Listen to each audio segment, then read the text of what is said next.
Experience a universe of possibilities. Intergalactic Aerospace Expo 2953. All your favorite ships and manufacturers. Plus, a few new surprises.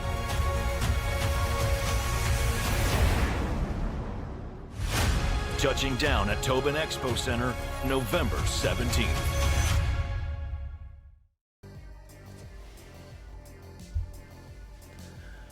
Einen wunderschönen guten Abend, Ladies and Gentlemen, zum heutigen Livestream zur Intergalactic Aerospace Expo. Und zwar mit einigen spannenden Gästen, richtig cool. Und einer unserer Gäste ist natürlich schon da. Und die meisten kennen ihn, denn die Gatax-Suilen kam. Und wo schaut man nach, wenn man etwas über Gian lernen will? Und zwar bei Jail. Deswegen herzlich willkommen, Jail. Nice to meet you and it's nice to having you. Guten Tag. Ich heiße Jail und ich mache YouTube-Videos über Lore, Linguistik und subtile Details. Bitte entschuldigen Sie mein schlechtes Deutsch. Ich bin leider nur Engländer. Damn, your German is better than my English. That's 5 years of study to get that 2 sentences sounding okay, but... It's awesome. So there are many folks inside Germany that not speak so good as you. Und natürlich noch herzlichen Glückwunsch für die da sind. Und ich sehe gerade noch ein alter Freund ist da. Ferrister, welcome. And so the English people are complete. We have 2 great content creators here. One live in stream, Jail, and Ferrister as viewer. Greetings, my fellow friend. Ja, und wir haben heute noch einen anderen Gast, beziehungsweise dieser andere Gast hat noch einen Gast mitgebracht und das hat mich natürlich extrem gefreut, denn Chris Wayne kommt heute noch vorbei, der Community Manager, und er hat gefragt, ob er noch jemanden mitbringen darf. Habe ich gesagt, sehr gerne, wen er denn mitbringen möchte, dann hat er mir nur ein Bild geschickt und dann ist es wirklich Todd Peppy und das ist natürlich der Godfather des Persistent Universe, also der Director, und ich bin schon sehr, sehr gespannt. Richtig coole Sache. Und ja, ich bin gespannt, was er zu erzählen hat. Wir werden dann so gegen 18 Uhr mit den beiden rechnen und eine gute Stunde zusammen über die Expo gehen. Also sehr, sehr cool. Jail, the first question everybody ask who's joining us as a guest. If you had only one ship you can have in Star Citizen, so only one ship you can fly, and you need to be clear about this ship, which ship it would be? So it can be a concept ship, it can be a flight-ready ship. You have one choice, and this ship you have forever and nothing else. I've always played online games with a little bit of solo play. I mean, I obviously I love to team up and I'll join the groups because that's usually what MMOs require. Yeah. But I still need my one ship to be capable of some, survivable as a solo ship. So I'd probably have to say the 400i as something where you can have fun with a group, but you can survive on your own. It's got a bit of everything. But I'd really love to have an alien equivalent size, because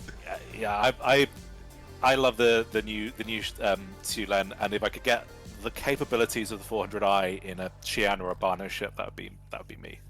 So the Gatak Rielen, maybe. Maybe, but I think that's going to need multiple players to really survive. Like a Carrack. I kind of think the Rylan and the Carrack are going to be quite similar in their needs.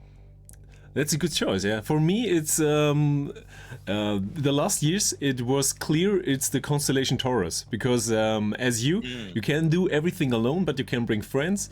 You have many gameplay possibilities, and then the Corsair came into play. And the Corsair can anything what the Taurus can expect for the tractor beam. And yeah, I think this year it's the Corsair. It's I'm looking forward to trying the Corsair because I took about a year break from Star Citizen, like over the last year, and the Corsair came out. I haven't had a chance to fly it, so this will be my first chance to fly it. So I'm looking forward to seeing it. Yeah, it's an awesome ship. So I'm a Drake fan. So Origin and Drake, 2 hearts inside one chest, and Drake is one of the best manufacturers in my opinion. So the bad boy feeling, so riding a motorcycle without a helmet. So this is Drake for me, and the Corsair is the best ship so far, I think, from Drake. Yeah, and it's a quite awesome ship. Und Yeah, I've always liked the Drake style, and I think I'm looking forward to. We're seeing they're going to talk. The CEO of Drake is going to do a presentation on Drake Day, and I'm looking forward to that. you're expecting such new ships or new concepts? Well, we're expecting the mining concept on RSI, Yeah. and that's going to be interesting. I hope it will come with concepts tend to be sold with like a lot of lore and narrative and background stuff, which is usually a bit more. I really enjoy compared to just sort of a stat sheet, which is usually what you get with the straight to flyable. So I kind of will enjoy that material a lot. Yeah, I hope we see another new concept or new ship, but I think the Robot Space Industries Day will be the last day with a new concept. So I think the big mining ship will be the last new ship for this Intergalactic Aerospace Expo, but Drake is always good for a surprise, so something special. Yeah. So Jax is not there. We are getting 4 new things. So we've got the Sulen, the Spirit, the Storm, and which comes in 2 variants, and the new mining ship. So that's a pretty big IAE. Yeah, that's true. And also big CCUs. Und wir haben natürlich bei euch auch wieder die CCUs, das heißt die Tagesangebote schauen wir uns um 17 Uhr natürlich an. Und es gab schon einige spannende Upgrades und natürlich die Ketten lassen sich schön zusammensetzen. Und wenn die Frage kam, ja, wir sind nachher im Verse auf jeden Fall unterwegs, wir gehen zusammen über die Expo und da seid ihr natürlich eingeladen, wenn ihr mit wollt, sehr gerne. Und wenn ihr eine Frage natürlich auch an Jail habt, gerne stellen, entweder ich übersetze oder wir kriegen das anderweitig hin. Und danke natürlich nochmal für dein Abo. Jail, thank you for your subscription. I see it was you. So you got the usual thank you sound. Thank you. Someone just gifted me a sub, so there we go. Und danke für Thank die you very Spender. much to Madness. Yeah, thank you, Madness. Ein wahrer Gentleman, man. Danke dir.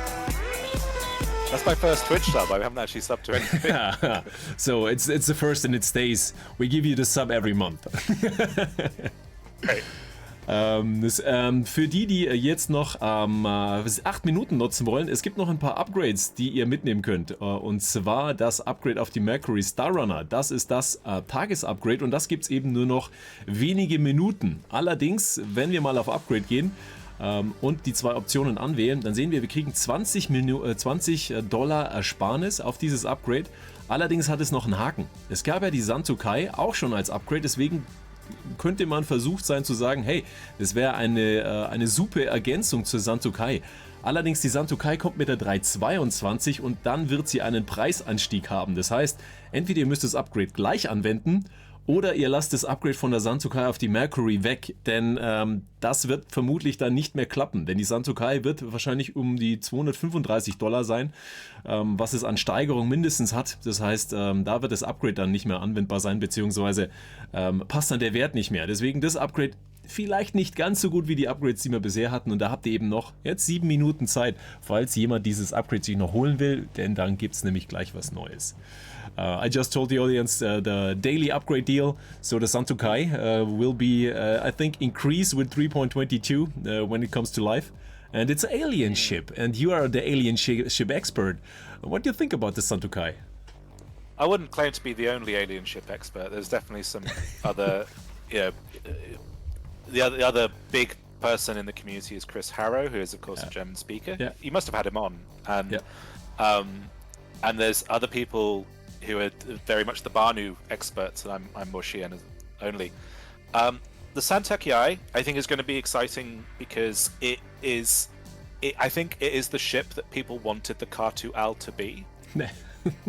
It's going to be more capable, but also it is coming out with a Xi'an control system, which even the Sulen doesn't have a Xi'an control system, and that I think is very exciting to me. I think the real question is why have a K2Al if you can have a Santokai? Yeah, that's a good point. I have a K2Al already in the hangar, and I also have a Santokai. So I think it's a matter of time. If the Santokai, I hope I spelled correctly. I learned everything. If it comes into game, I think the K2Al will be gone and melted. Because, the Santokai had more from everything the Kartual has.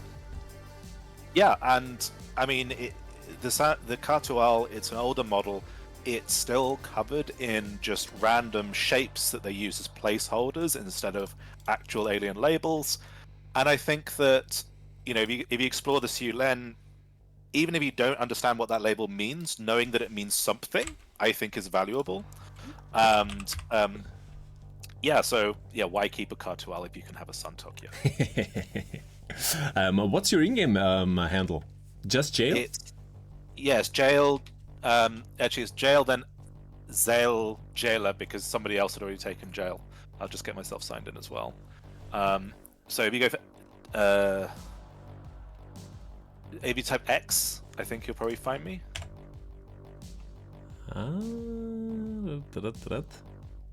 Otherwise, I'm Karolinger. Karolinger at Karolinger. So I'll try it's easy to find. Und wenn ihr mit wollt, gerne. Ich habe mal ein paar schon mal eine Gruppenanfrage geschickt oder einen Party-Invite, falls ihr mit wollt.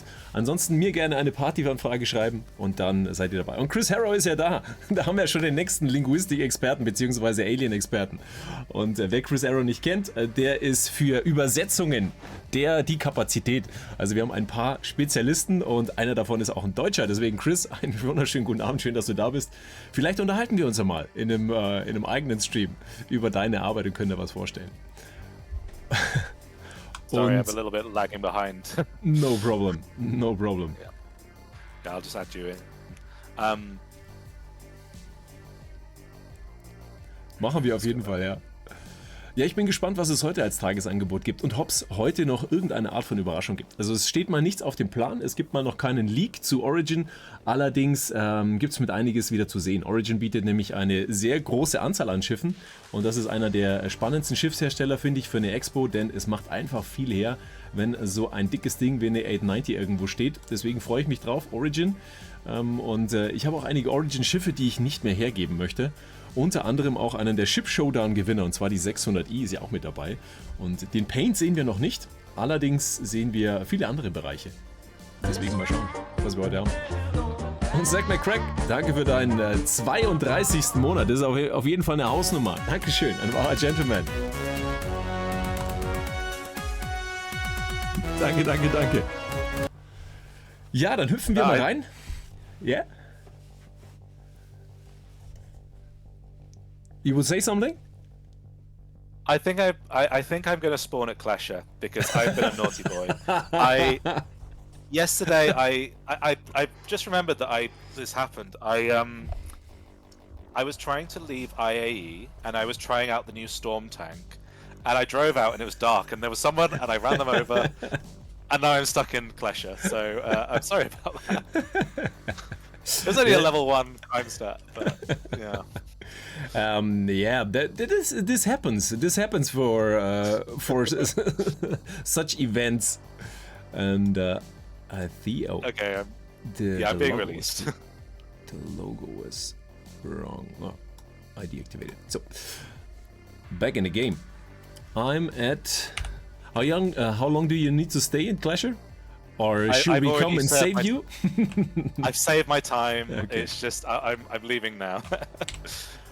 So I need some nice looking dress for our visit, because last time I think I also was on the dark side, so with a bloody flight suit on.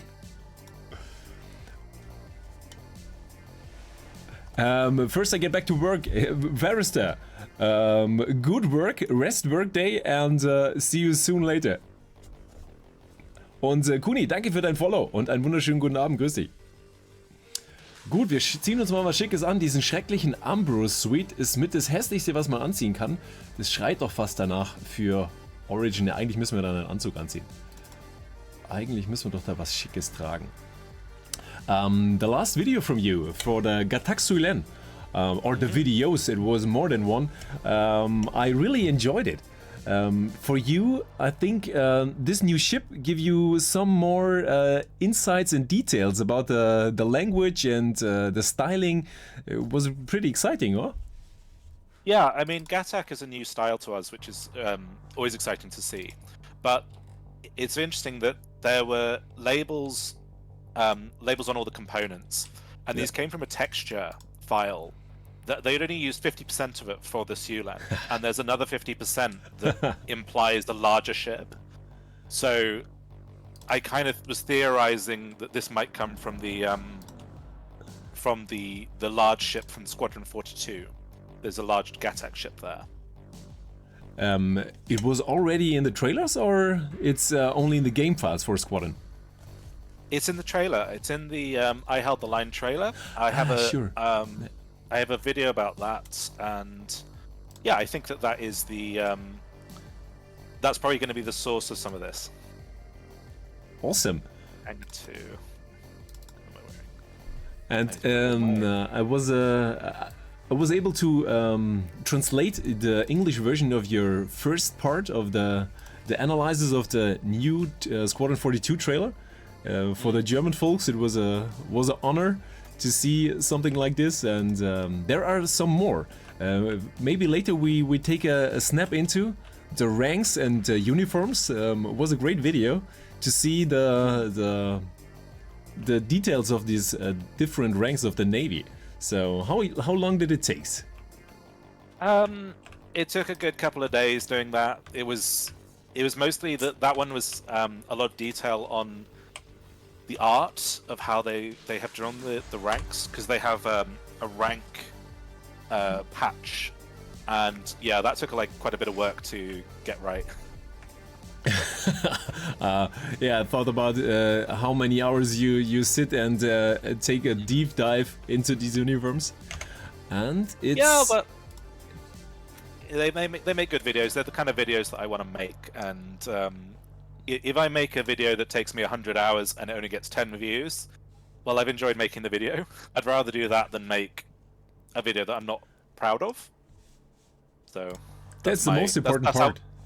Yeah, that's how I guide myself. It's though it can be kind of disappointing. I know this feeling. Yeah, you put a lot of effort and work into one video and say that's great, and you release it and you got not that's this much views you probably should get. So another video you think, okay, it was not the best, is totally hyped.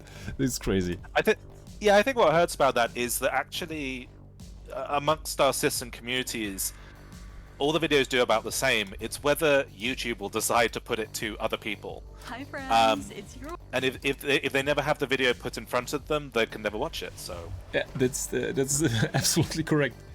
Und es gibt 3 neue Videos für den Origin-Tag. There are 3 new videos from Origin. So we take a snap look. 1 minute, the first, and there is a series going on every day. Last day it was the bounty hunter video, so this one goes from Mali goes to Orison. So let's check this short out. Hi friends, it's your Molly, and on my way to Orison. It's like an Instagram story. And the planet is gorgeous. Big shout out to Origin Jumpworks for hooking me up with this entire experience. We're on an 890 jump. Yacht life.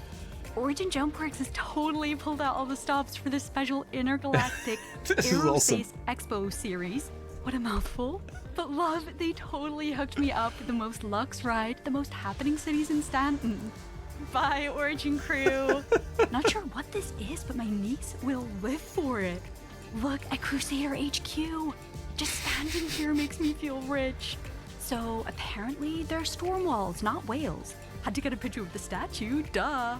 100% tourist vibes. Like the total tourist that knocked over my Moby. Rude. Low-key though, Orison is beautiful. These fountains, the cherry blossoms, everything. It's a moment. Anyway, y'all need to be here. Gonna end my day relaxing with a sunset cocktail. Thanks, Interblack. Whatever. IAE. Cheers, babes. New Spectrum post tomorrow. It's awesome. Oh, I love it. It's like the Instagram story from the Intergalactic Aerospace Expo, from the mighty influencers who are traveling around the verse. Great idea. And there are two another ones. Ist eine Galaxy geflogen? I'm loving the the way that the not having jacks means that they've had to come up with new ideas every day. Yeah. That's really good. And somebody told there was a galaxy flying. I did not see Hi, it. friend. Let's check it Hey, again. Steeper here. Oh no, that's the Hi wrong. friends, it's your Molly, and on my way to Okay. Orison. We take it without sound. Okay, I take a look at a galaxy. Who can fly in the back? No galaxy. Da müssen wir mal gucken. Genau, die Versefluencer. Not Influencer, Versefluencer. Mega. Und es gibt noch 2 weitere Teile. So there are 2 another parts.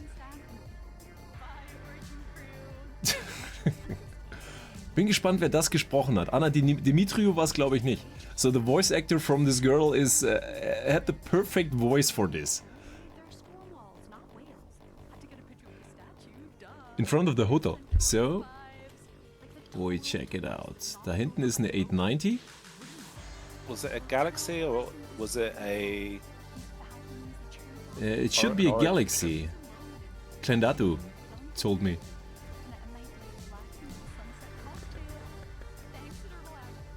Aber da war, glaube ich, keine, ne? Aber er hätte sein können. Das ist... Ne, das war eine Ares. Da ist gerade noch eine Ares vorbeigeflogen. Aber es gibt noch 2 weitere. Schauen wir doch da gleich mal noch mit rein, bevor wir uns in die Angebote stürzen. Marley Goes to Orison Part 2. Das ist... Wait for the end, So, Moment. friends. Wait for the end of this video. Day 2, and tomorrow I'm blasting off to Microtech in the Intergalactic Aerospace. IAE, y'all know what I mean.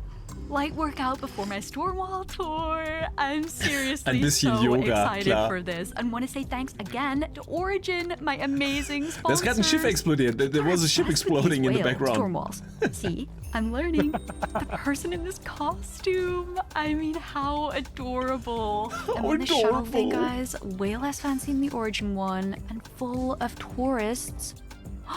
Real storm walls. Oha! They Storm are walls. seriously amazing. This saw is... a Got bunch back of on land, and This things started is to get real really weird. amazing. First off, some people full on ran into me. Red flag numero Just uno. before the Didn't even Stormwall notice the scene, there Crusader was someone security. punching the mascot Second in red the flag. background. Then in the middle We of my need to look food at it selfie, again. some randoms burst in and start shooting. Siege of Orison Friends, live. This may be my last. Stay tuned for my next post to see if I survive.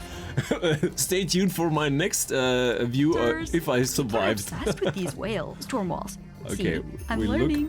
The person in this Punching the costume. I mean, how adorable. I'm on this shuttle thing, guys. Way less Die fancy than the Stormwalls sind Origin natürlich one, cool, die haben wir schon full zweimal of gesehen. The second time. tourists. Yeah, there was somebody Real punching the storm mascots. walls. They are seriously amazing. Got back on land and Aber die Stormwalls sehen richtig cool aus. Es ist das zweite Mal, dass wir das sehen. So the first time we saw the Stormwalls in the video was at Citizen Controller. And now the second time, it gets closer and closer.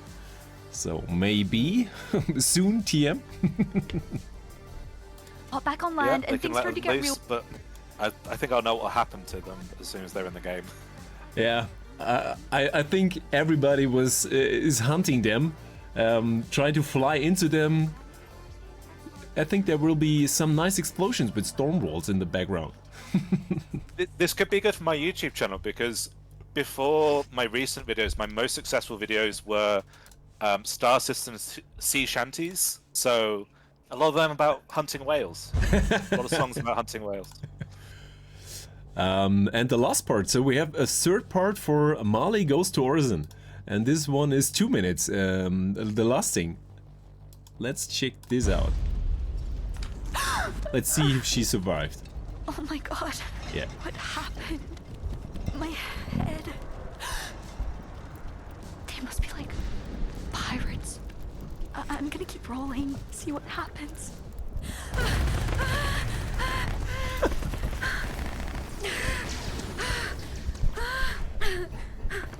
But these clips are really cool. There's my ride. Just gotta get over there. Oh, Crusader security. I'm saved. Sir, hey. Oh no. Ew, he killed him. Okay, Molly, keep it together. You got this. Ew, is that blood? Ew, Oh my he killed god, him. nasty. This is seriously super disturbing. So much property damage. Like, where is the shuttle? That looks like it could get me out of here. If I could just make it over there. Yeah, you go over there. That's right. Don't turn around. Don't turn around. Here goes nothing. So it's said that Jax is not here at this year, but the other clips are also cool, so it's okay. Not sorry. That's not the shuttle. That was exactly what it looked like when I ran over someone with my tank Yeah, yesterday. but she did not get a cram set, so...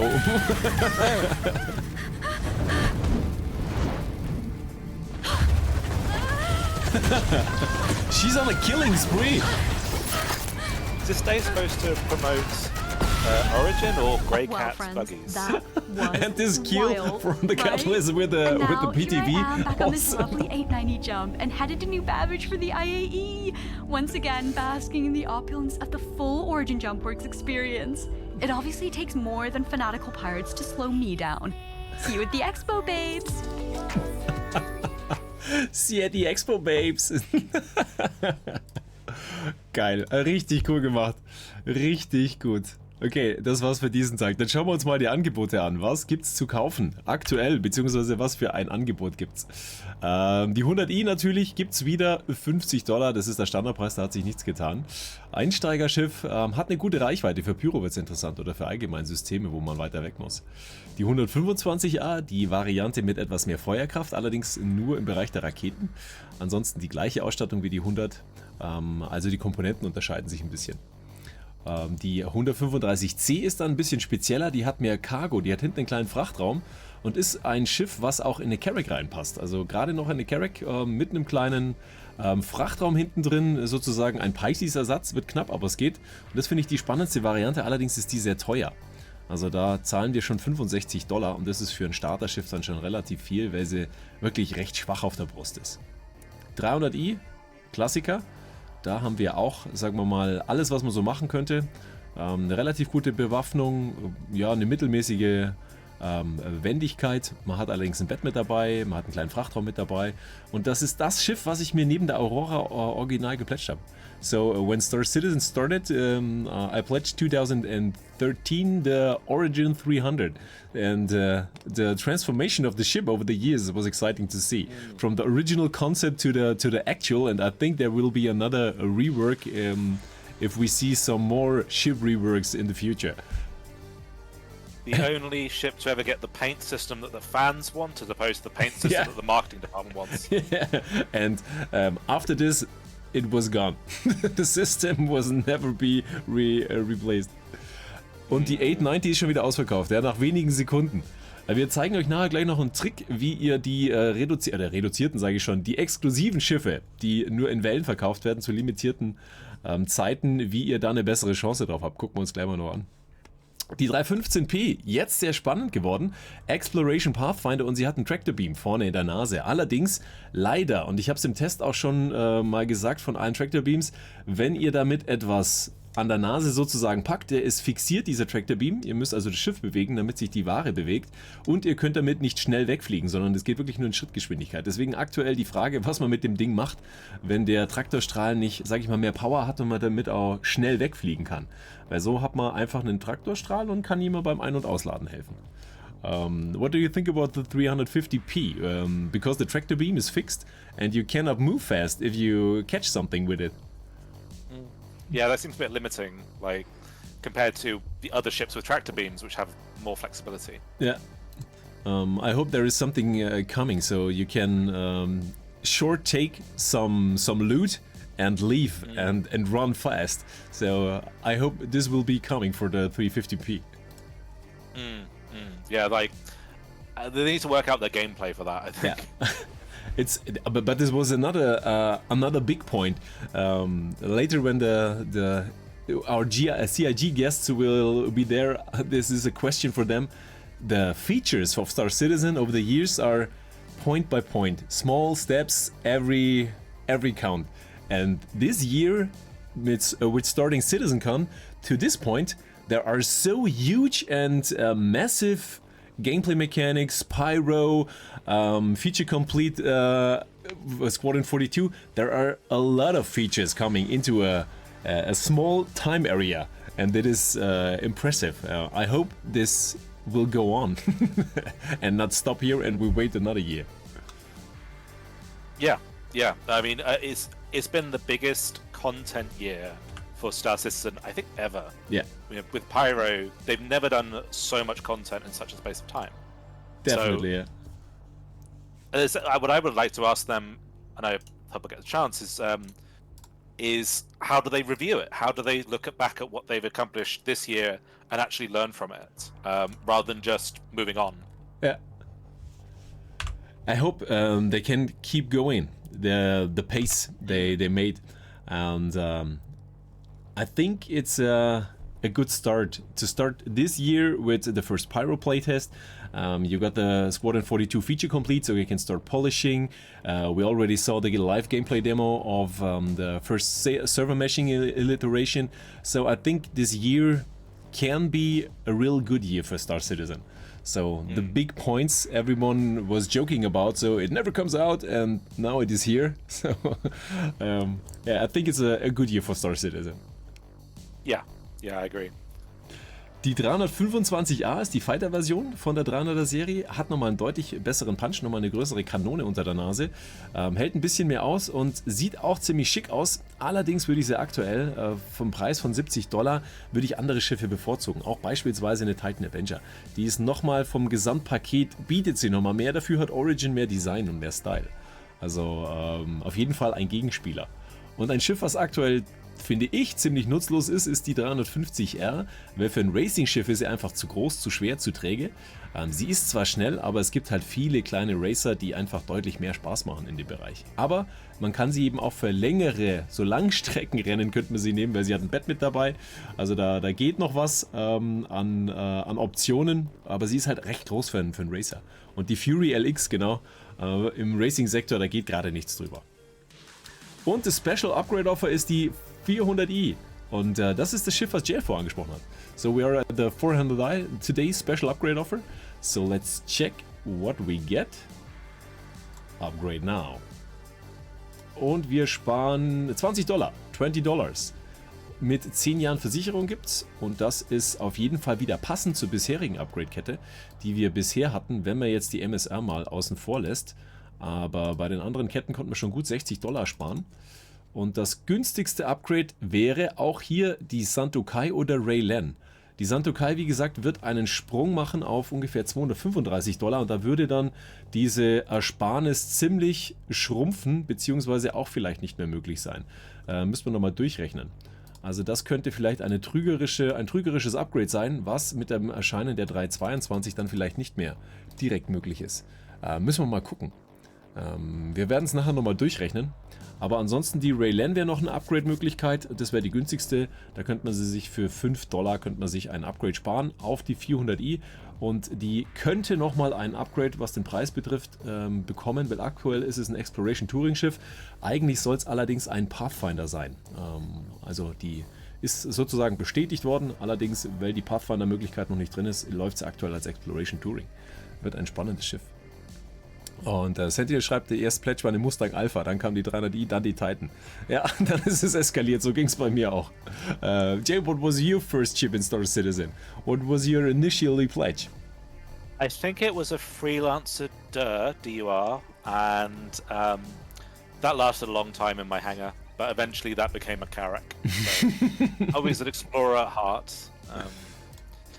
Yeah, I went straight in for the Freelancer. This was, I think, 2015. So a couple of years after you. Yeah, but it's a good step from the door to the Carrack.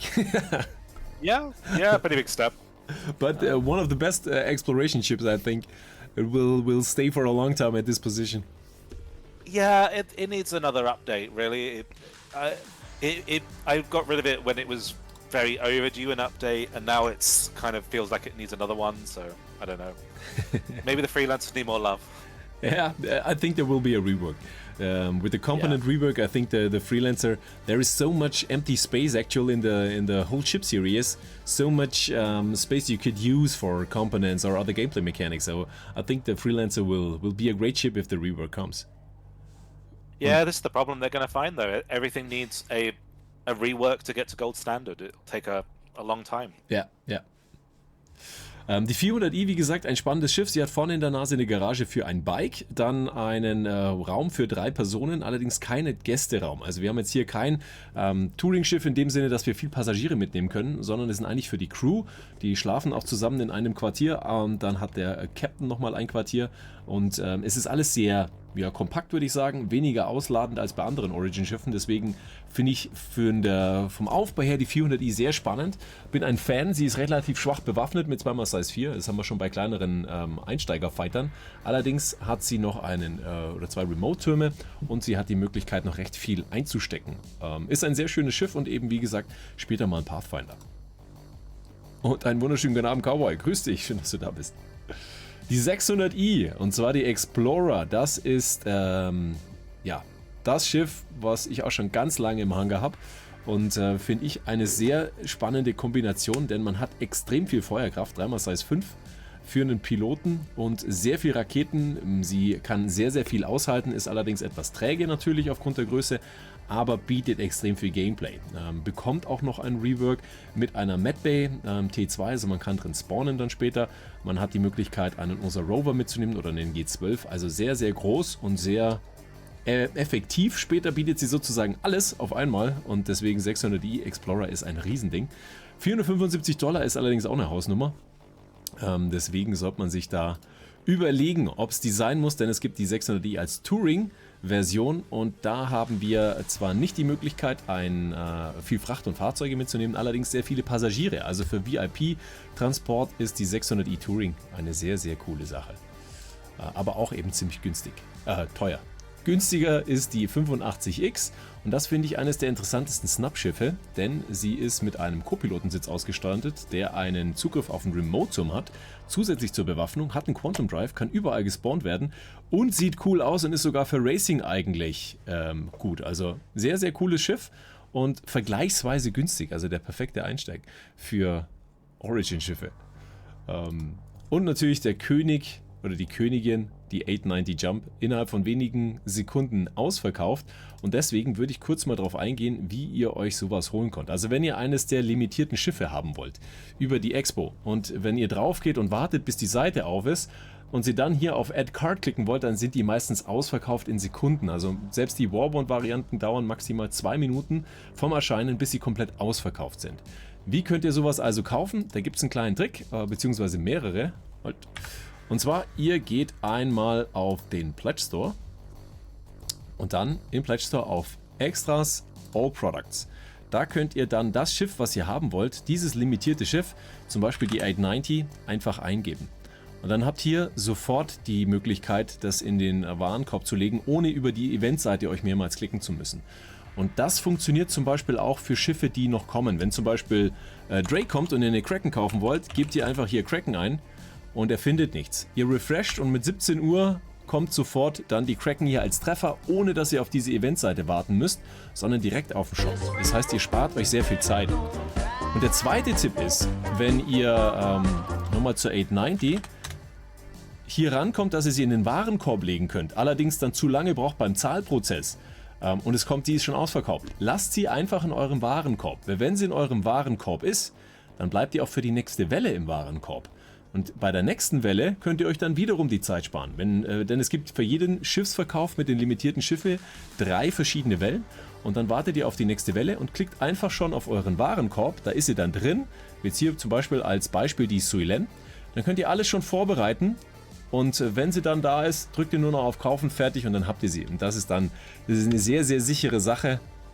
Und da wir jeden Tag 3 Wellen haben, schafft ihr es vermutlich oder sehr wahrscheinlich, wenn ihr etwas schneller seid, zumindest einmal sie in den Warenkorb zu packen und bei der zweiten Welle dann zu kaufen. Und das funktioniert für die Store-Credit-Variante genauso wie für die Warbound-Version. So ein kleiner Tipp für diese ganzen limitierten Schiffe, die es gibt. You're interested in the limited ships like the 890, Kraken, Idris, Javelin?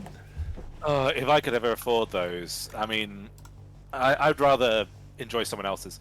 By the way, I am now in front of your character, so we are together finally. Wow, it's one of the coolest flight suits in the game. Yeah, it's the Xi'an one that will Yeah. be available on the last day of IAE. So it's coming to general release. Yeah. I get also some from them because it's the only flight suit you have with an inventory. Oh, is it? I didn't really realize that was It unique about was something special, yeah. And it looks I cool. don't know. It does look cool. Yeah, I'd like to see more of them. But yeah, I don't know.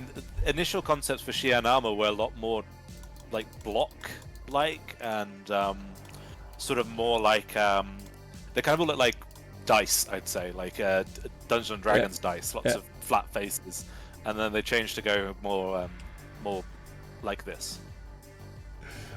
Sierra, war ich in Werbung, meinst du? Oder was läuft da? Schreib mal rein, was du meinst. Suilen, der Wanddübel 2.0.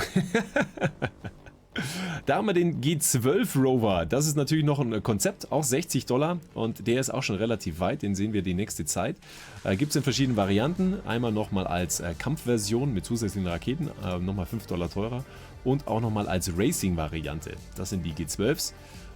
Zur M50 haben wir nochmal ein Racing-Schiff. Wir gucken es uns nachher natürlich auch nochmal live an. Sehr spannender Racer und schnell und wendig. Und ja, aktuell kann man ihn gut schon einsetzen. Die Werbeunterbrechung von Twitch. Okay. Der X1 ist ein Bike, was eigentlich schon kommen sollte. Allerdings haben sie es jetzt nochmal ein bisschen zurückgestellt. Gibt es auch wieder in 3 Varianten. Allerdings finde ich das eines der spannendsten Bikes. Nicht, weil es nur ziemlich cool aussieht, sondern es passt auch maßgeschneidert in den von der 400i bereitgestellten kleinen Hangar. Das funktioniert. Und wir haben auch wieder 3 Versionen. Also die Force etwas besser bewaffnet, sieht man schon unter der Nase. Hier haben wir eine Size 1, hier haben wir eine Size 2. Damit kann man schon was anfangen. Und nochmal als Velocity als Racing-Version. Also das ist das Angebot von Origin heute. Und wie gesagt, als 400i Special CCU Upgrade für 24 Stunden. Und dann können wir jetzt endlich auf die Expo gehen. And you look good. I think I need something to drink, but at the expo, I think there is the option to buy something. Yeah. Yeah, it's kind of annoying. Every time I log in for the expo now, I sort of die of thirst. It's a dangerous expo. Yeah. So let's go. Oh, we have 3 seconds. Yeah, we did it. Und dann schauen wir natürlich gerne auf die Expo. This server's not very stable. I think it may crash. Let's see. Dann, wenn ihr da seid, wenn ihr auf dem Server seid, schaut mal, wer schon alles da ist. Mad News ist da, der ist auch in der Nähe. Genau. Mr. Morgan schreibt noch, vor allem hat die X1 Force 2 kleine Schilde genügend im Nox. Genau, also die X1 finde ich eines der spannendsten Bikes. Im Gegensatz zur Nox, auch zur Dragonfly, weil sie einfach recht kompakt ist, schmal, aber dennoch viel bietet und natürlich auch noch cool aussieht. Also von dem her finde ich es eines der spannenderen Gefährte, die wir so in dem Bereich haben. So, ein Holstenkopf, den nehmen wir noch an. Friend added. Ja, Server is a bit laggy. Mad News, der ist auch schon da. Ja, bleib mal stehen, ich hab was dabei. He got something to drink. And he's equipped for the next war. Thank you. You're welcome. So, dann machen wir das Ding mal gleich leer hier. Haben wir das jetzt eingesteckt? Trink, trink, trink. Cruise looks. Und wir waren ja auf dem Bar Citizen in Ulm und da gab es ein... Oh, this server is really laggy. Gab es ein Quiz und da gab es zum Beispiel auch Fragen zu Früchten, Getränken und. Und ich habe echt schlecht abgeschnitten. Ich bin echt untergegangen. Aber ich glaube, alle waren nicht gut. Wir alle waren nicht gut. Wir haben alle, glaube ich, von 10 Fragen nur 5 richtig. Da. Sehr schick. Und schau da ihn an hier. Er kommt hier hinten aus der Verkleidung raus. Das ist doch schon ist so ein Terrorist bestimmt. Läuft hier im Kreis? Verrückt. Verrückt. So, let's go to the halls. My game's just having a moment. I'll catch up with you. There we go. No problem. Okay. I'll wait upstairs. Yeah, that's okay. So, dann helfen wir nochmal zurück. Zack. Ach ja, genau, für die Frage. Sierra, wenn du Prime hast, genau, da bist du komplett werbefrei. Ansonsten, glaube ich, mit dem Sub hast du es auch komplett weg. Also das haben wir so eingestellt, dass gar keine Werbung da mehr da sein sollte. Und ja, das funktioniert auf jeden Fall. Ja, also der Server ist echt übel. Genau, wie viele verschiedene Hotdogs gibt es im Verse? Und ich weiß es jetzt, es sind 8. Sie wurden sogar noch aufgezählt, aber es sind 8 verschiedene Hotdogs. Oder waren es 9? Ich wusste auf jeden Fall die Whisky-Frage. Es wurde ein Name genannt und dann wusste ich sofort, dass es ein Whisky ist. Aber manche Sachen, die waren echt knackig. Die waren echt knackig. Yeah, I think if we measure performance in frames per second, we'd be optimistic. It's more like frames per minute right now. Ja. Matt, wir machen für dich auch nochmal die Türe auf. Aber Extreme mit Prime hast du doch ein Sub, das du hast. Du hast doch jeden Monat eins, oder? Also so habe ich es zumindest. Meins hat Fexi. So, dann müssen wir, Moment, wir müssen mal gucken. In die Zenith Hall. Ja, da sind wir schon. Hat schon mal gedrückt. Oh, jetzt wird's kuschelig. Kuschelig. Most times I die in the elevator. Es sind 8. Nein, war auf jeden Fall eine coole Veranstaltung. War witzig, alle mal wieder zu treffen, neue Leute zu sehen. Und ich freue mich schon auf nächstes Jahr. Mal schauen, wie viel es dann werden. So. Here we go. Universe of Possibilities. I like the new design. I also like the color for the Gatak ships. So I think purple is perfect. Yeah, I think it's been a very colorful AE with the smooth lines. It goes with a lot of the ships. But the whole music is too loud. That's true. Und Chris Harrow, da sagen wir doch auch nochmal, vielen Dank für dein Abo. Schön, dass du dabei bist. Danke, danke, danke.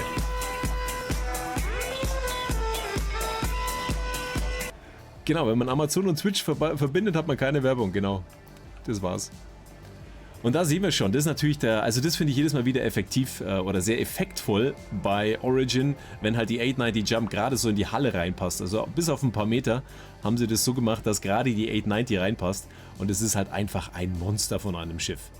Ich finde, es ist eines der schönsten Schiffe im Verse und das gleichzeitig nutzloseste Schiff im Verse.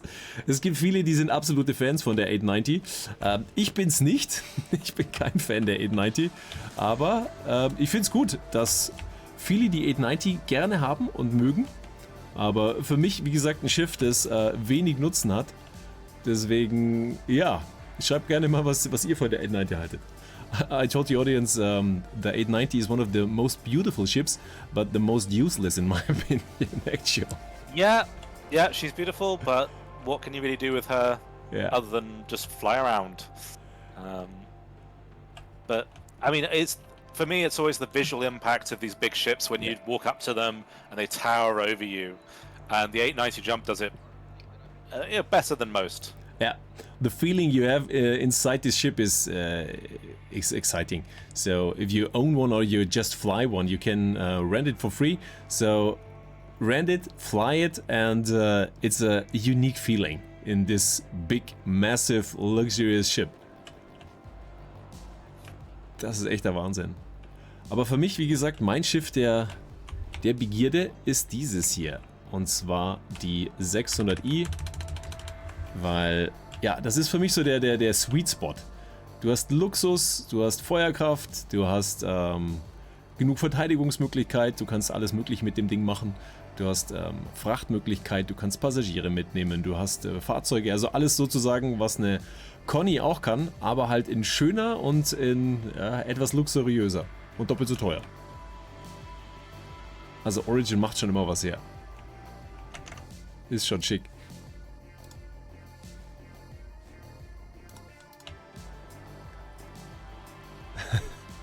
Hätte ich auch gerne 890, ist mir auch egal, dass es nutzlos ist. Was mir nicht egal ist, ist der Preis. Ja, das ist hart. Also, sie ist an der $1000 Grenze. Also ist noch das letzte Schiff, was man giften kann, glaube ich. Also man kann es, glaube ich, noch verschenken. Die 890, das ist aber auch das letzte. Man kann es allerdings nicht upgraden, also ein Upgrade ist nicht möglich, da sie eben limitiert ist. Und ja, also es ist schon ein Riesenbrocken. Ich würde es gerne sehen, dass wir zur 890 nochmal so ein Zwischending kriegen. Wir haben ja auch so eine Logik hinter Origin, Jeff. Du hast die 100er Serie, die 300er Serie, die 400er Serie, die 600er Serie und die 800er Serie. Also da ist noch Platz für die 200er, die 500er, da ist noch Platz, also da könnte noch was kommen. What do you think? Are there some new Origin ship series coming? So like the 500, Origin 500 or Origin 200? It could do. I mean, Origin hasn't had a new one in a while, but then neither is Aegis, neither is I mean, RSI are getting their first new one in quite a long time, right? Yeah. So yeah, they. I guess the thing is that the Origin lineup is quite complete. It covers so many different roles, and they're never going to have an Origin mining ship. They're never going to have an Origin, missile defense platform. Yeah. So I think that what we'll really want to see is ground vehicles to really go with these ships. Things like, because we're due a luxury rover, aren't we? Yeah, like the Lynx for Origin. Yeah, I think that's maybe the missing part of their lineup. Yeah, the dirty work ships are not for Origin, so they stay with Drake and other manufacturers. Ja, das 600i Rework zuerst, also ich hoffe auch, dass es bald gibt. Also es ist schon lange bestätigt worden, also wirklich schon lange, ist schon fast 2 Jahre her, wo das bestätigt wurde, dass wir auch schon Details haben, was ins 600i Rework reinkommt, wie es aufgebaut werden soll und. Wir hatten auch vor, glaube ich, 2 Jahren haben wir mal ganz detailliert uns die 600i angeguckt, was da überall zu machen wäre. Also da sind viele Sachen, wo man gemerkt hat, es wurde auf die Schnelle sozusagen nochmal mit übernommen, weil einfach die 890 so erfolgreich war. Und da fehlen aber auch viele Bereiche. Also da könnte man einfach noch ein bisschen mehr draus machen. Und deswegen, die 600i wird reworked, aber es dauert noch. Und willkommen, Mondscheinritter. Einen wunderschönen guten Abend. Schön, dass du da bist. Ich grüße dich. So. Enter pilot seat. I think that they're using Crusader to fulfill the people who want Origin but military fighting ships. Yeah. So they're using the Crusader brand to satisfy those people who want that style, but then that other gameplay that doesn't fit with a luxury brand. Yeah, I think so too. So a middle way between the Drake firepower and the beautiful ships of Origin. So in a new way, and you have Crusader generated, and it's one of the most popular ship manufacturers out there. So Crusader lineup was growing every year. First we have 1 ship, and now we have 8. it's definitely expressive. It's definitely been the darling for a while now. I mean, it was 2 years ago that they launched the Ares Starfighters at IAE, right? And that was the big sort of first fighter for Crusader, and now we have they become the bombing masters. That's that's a pretty unique role still. There's only a few ships that really have that bombing gameplay. Yeah, and there is something more to come, I think, for other manufacturers, because only at this point we have the A2, A1 for bombing, and only Crusader who give us this opportunity. And there was some time ago, I think for 1 or 2 years ago, some Inside Star Citizen where they show us the bombing techniques for other ships like Gladius. So I hope and I think this mechanic will come soon to other ships and not dedicated bombers. And this in particular will be a nice addition to gameplay, so everyone can use it. Do you think that there should be some more dedicated bombers from other manufacturers? I think, yeah. I think from Drake, something like this, so dirty bombers, and maybe from Anvil, Aegis, the military manufacturers, they should have bombers. A Otherwise, from a lore perspective, it makes no sense. You have a military fleet, and this whole military fleet has no bomber. But Crusader Industries, hey, we make some bombers. And also on the ground, some artillery. We don't have anything like this. Some artillery vehicles. It will be a nice addition to the game. Yeah, we have. I mean, we have the ballista for rocket artillery, Yeah. but I was, I kind of feel like the Storm, they kind of missed an opportunity to use that for artillery because it's such a light vehicle. It doesn't really fit as a tank in the same way that the Nova does. And yeah, some good artillery would be fun. Und das ist übrigens auch neu für die schon länger die 890 nicht mehr gesehen haben. Ist schon ein bisschen länger drin, aber hier haben wir jetzt auch ein Schachbrett. Also wie der Mercury Star Runner gibt es jetzt hier auch. Kann man auch ein bisschen Schach spielen. Für die sich etwas unterhalten wollen, einfach während des Fluges, kann man sich bei einer guten Partie Schach dann mal zurücklehnen und ganz entspannt eine Runde Schach spielen. So, dann würde ich sagen, wir gucken mal ein bisschen weiter, denn es gibt da noch einige Holos, die meistens auch recht spannend sind. Und da hüpfen wir doch mal runter. I like the floors on this gold and marble flooring. It's very similar to what they're using for the IAE paint for the Sulen, which is actually called the salt paint in Xi'an. I guess the Xi'an think we're salty as well. I like the styling. For the Suilen, every paint job you got there looks amazing. So it looks like a flying stone. So also the inside, the bed, it looks like a cave. It's really great.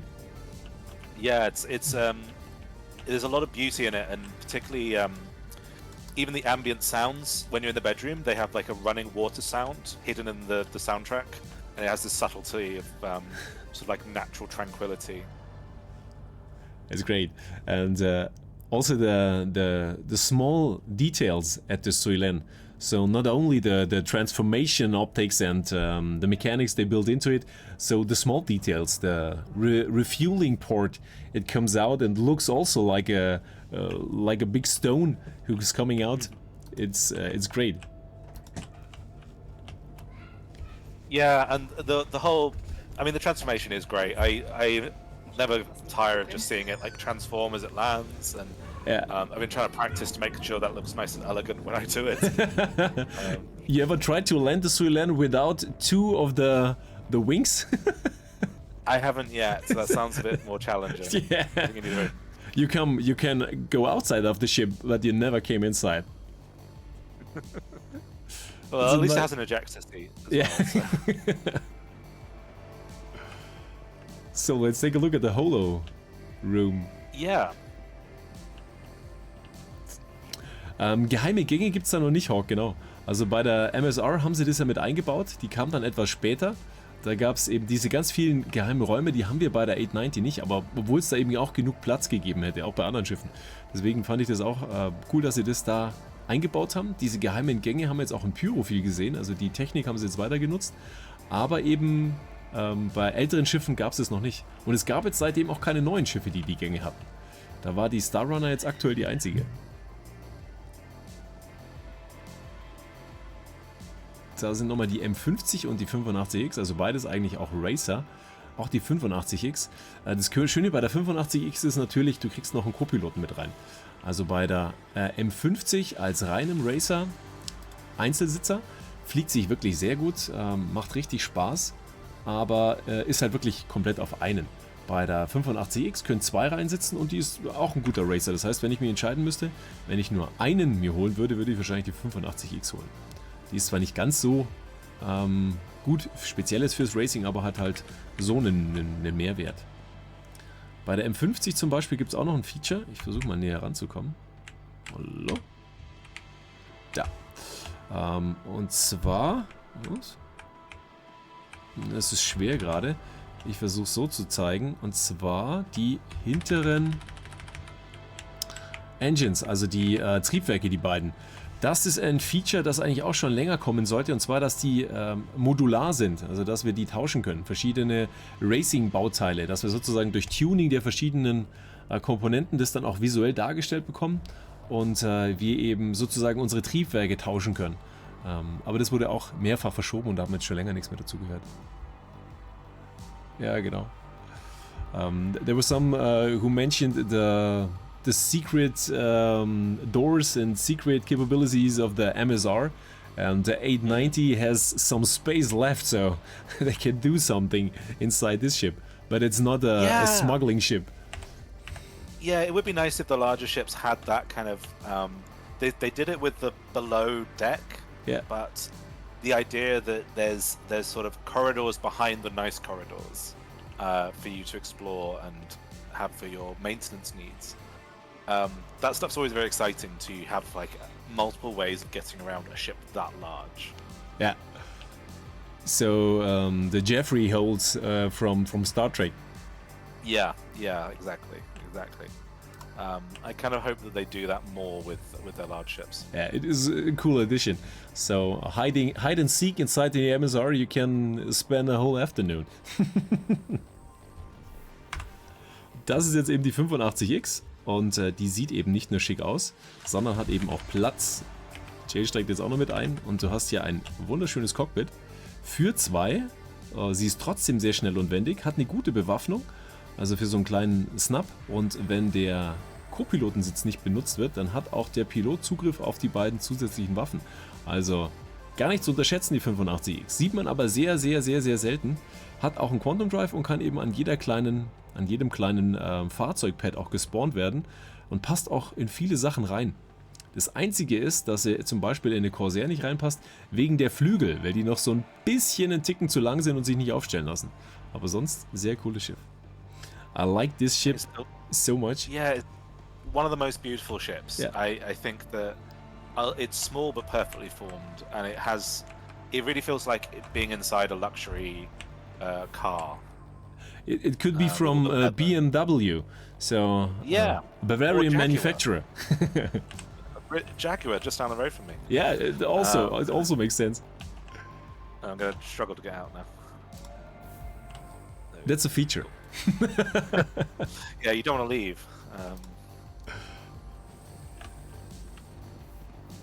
Dann schauen wir mal noch in die Hallen über. Ja, genau, die heißen Ja. Jeffrey's Tube. Okay, was habe ich gesagt? Ja. But That yeah, one the did- holoviewers they show what I say is missing, which is the ground vehicles. Only the G12. And the X1 in the next room, the bike. Yeah, that's the only bike I'm waiting for, because it looks incredible, and the stats are really cool, and it fits inside my 400i nose. So it's a must for a 400i owner. It's a must. I think there is with the 400i. It comes stock with the X1. Yeah, I'm not I think it's 100% supposed sure, to. but I think. I think it's supposed to, yeah. And I think to me that just allows me. I'm from the generation of young people who wanted to be Darth Maul with his Yeah. cool interceptor ship that drops a little bike, you know. Yeah, that's really cool.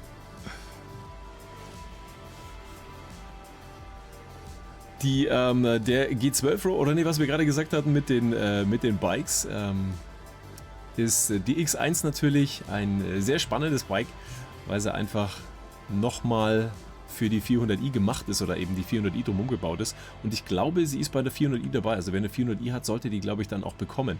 Müsste man aber nochmal nachgucken. Also bei den meisten Schiffen ist es so, wie bei der Carrack zum Beispiel, ist ein Fahrzeug dabei. Bei der Constellation Aquila ist eins dabei. Also bei vielen Schiffen ist dann auch das passende Fahrzeug mit dabei. Müsste man mal gucken. Müsste man mal schauen. Und da ist es eben in groß, in XXL.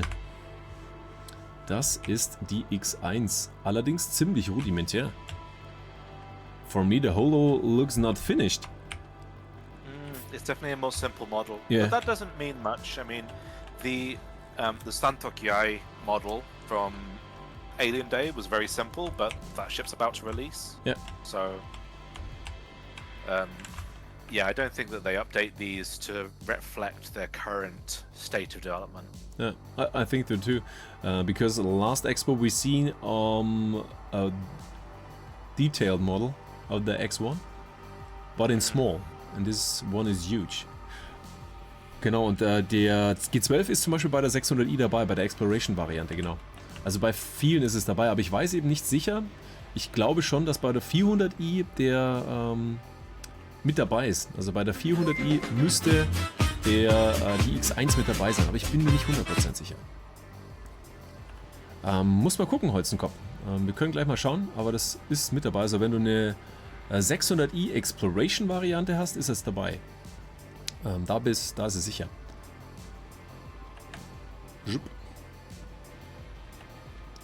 Und willkommen, Preacher, und danke für dein Follow. Schönen Abend, grüß dich. Und dann haben wir sozusagen schon alles in den Hallen gesehen, was neu ist, aber ich würde sagen, wir gucken noch in die Seitenhallen, denn da gibt es natürlich auch noch was zu sehen, und wer es noch nicht gesehen hat, da auf jeden Fall mal kurz reingucken, weil das ist neu. Bisher waren die nämlich dann einfach leer oder nicht zugänglich, und jetzt haben sie sie aufgemacht, und zwar mit etwas hübschem Gameplay-Aspekte sind da jetzt mit drin, deswegen können wir da nochmal reingucken. Und die Specs, danke für den 20. Monat, ein wahrer Gentleman, danke dir. Danke, danke. So the last hall is all the 300 variants, yes? Yeah, these are missing, so in the next hall. Yeah, Yeah. You're right. Yeah, I think they've got. already forgot them. I think it's interesting how some of the manufacturers like Aegis are at the point now where they fill the whole hall. So are they going to stop making new ships, or are they going to make new halls? Or they got 2 days, two Yeah, Aegis maybe days. 2 days. I think that, you know, just like they split Misk into Misk and Mirai. Mirai, yeah. Yeah, I think they could do that with Aegis. I think that the Vulcan and the Reclaimer, they both need a new manufacturer. Yeah, some industrial sub-manufacturer. So the Yeah, military yeah. one and the industrial one, that's a good idea.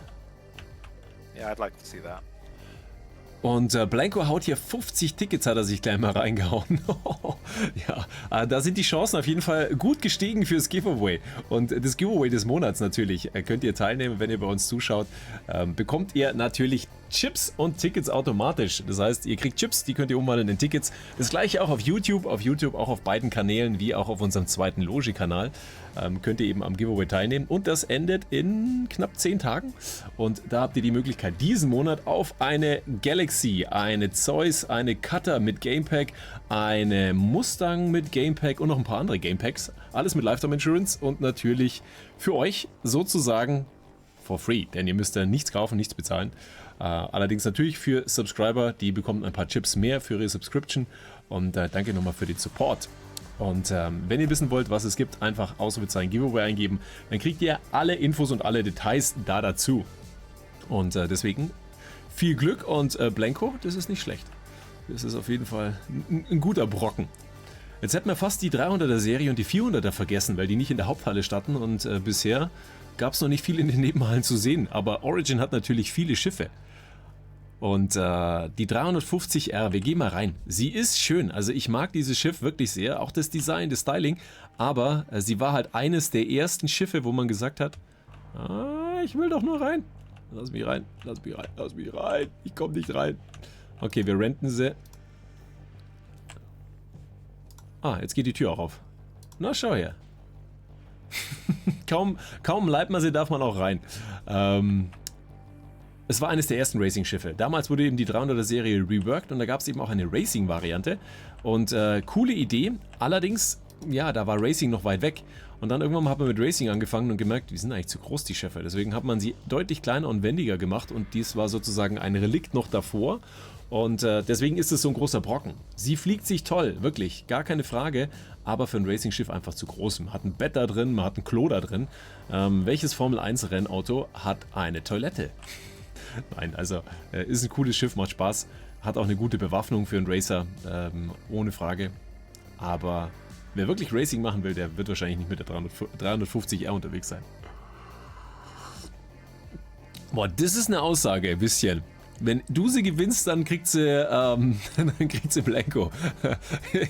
Falls es bei der Auslosung so ist, dass du draufstehst, kriege ich wahrscheinlich erstmal einen Lachflash und werde diese Auslosung dann wahrscheinlich nochmal live übertragen müssen, damit es dann auch jeder sieht.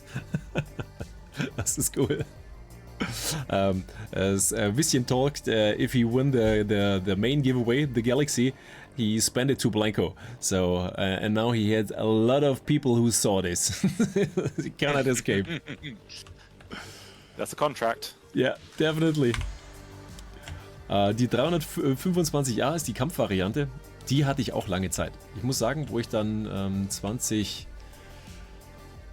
16 wieder etwas aktiver in Star Citizen unterwegs war das so mein Hauptfighter. Das Problem war, zu der Zeit hatte sie einige Kinderkrankheiten. Also da gab es viele Probleme, deswegen habe ich irgendwann mal geupgradet in Avenger Titan, die einfach besser funktioniert hat. Sonst würde ich wahrscheinlich immer noch mit der 325A fliegen. Ist auch ein sehr, sehr schickes Schiffchen. Also ist auf jeden Fall ein Gegenspieler zur Titan, würde ich sagen, vom Können her, von der Aufgabe her. Aber die Titan ist halt einfach etwas, praktischer, würde ich es nennen. Wir haben hier zwar auch einen kleinen Frachtraum, wo wir hier rein können, wo ihr euch übrigens auch drin einsperren könnt, bis zum Tode. Aber ja, sie hat halt einfach den Designfaktor, den Style-Faktor. Aber das haben wir bei Origin eigentlich bei fast allen Schiffen. The only dedicated fighter ship with a wine bar inside it. Yeah, that's true. Like little wine glasses. What's the technology holding the wine glass down when you're in a dogfight? That's a special. For the CIG design team, that's the most important question. So let's design a fighter, and we need a technique to hold the wine glasses down in combat. So we make a detailed roadmap for this. Das stimmt allerdings, ja. Also für einen Fighter ist er auch sehr spannend ausgestattet. Jetzt kommen wir gar nicht rein. Jetzt ist gerade jemand rein. Sehr cooles Schiff. Und die 400i. Wie gesagt, die 400i, ich kann es verstehen, wenn sie jemand Nasenstäbchen nennt oder Ohrenstäbchen oder andere wie ein Flaschenöffner. Es gibt viel. Ich finde das Design richtig cool. Also mir gefällt sie gut. Sie ist auch nicht stark bewaffnet. Also sie hat jetzt nichts, wo man sagt, deswegen muss man eine 400i fliegen. Aber sie ist einfach schön. Sie ist einfach schick. Also mir gefällt sie echt gut. Hier vorne sehen wir gerade die Bike-Garage. Und wir gehen gleich rein. Da ist da eine Scheibe, dann kann man sich sozusagen sein Bike noch anschauen, das man dabei hat. Und also die 400i, immer noch einer meiner Favoriten, wird auch fest in meinem Hangar bleiben.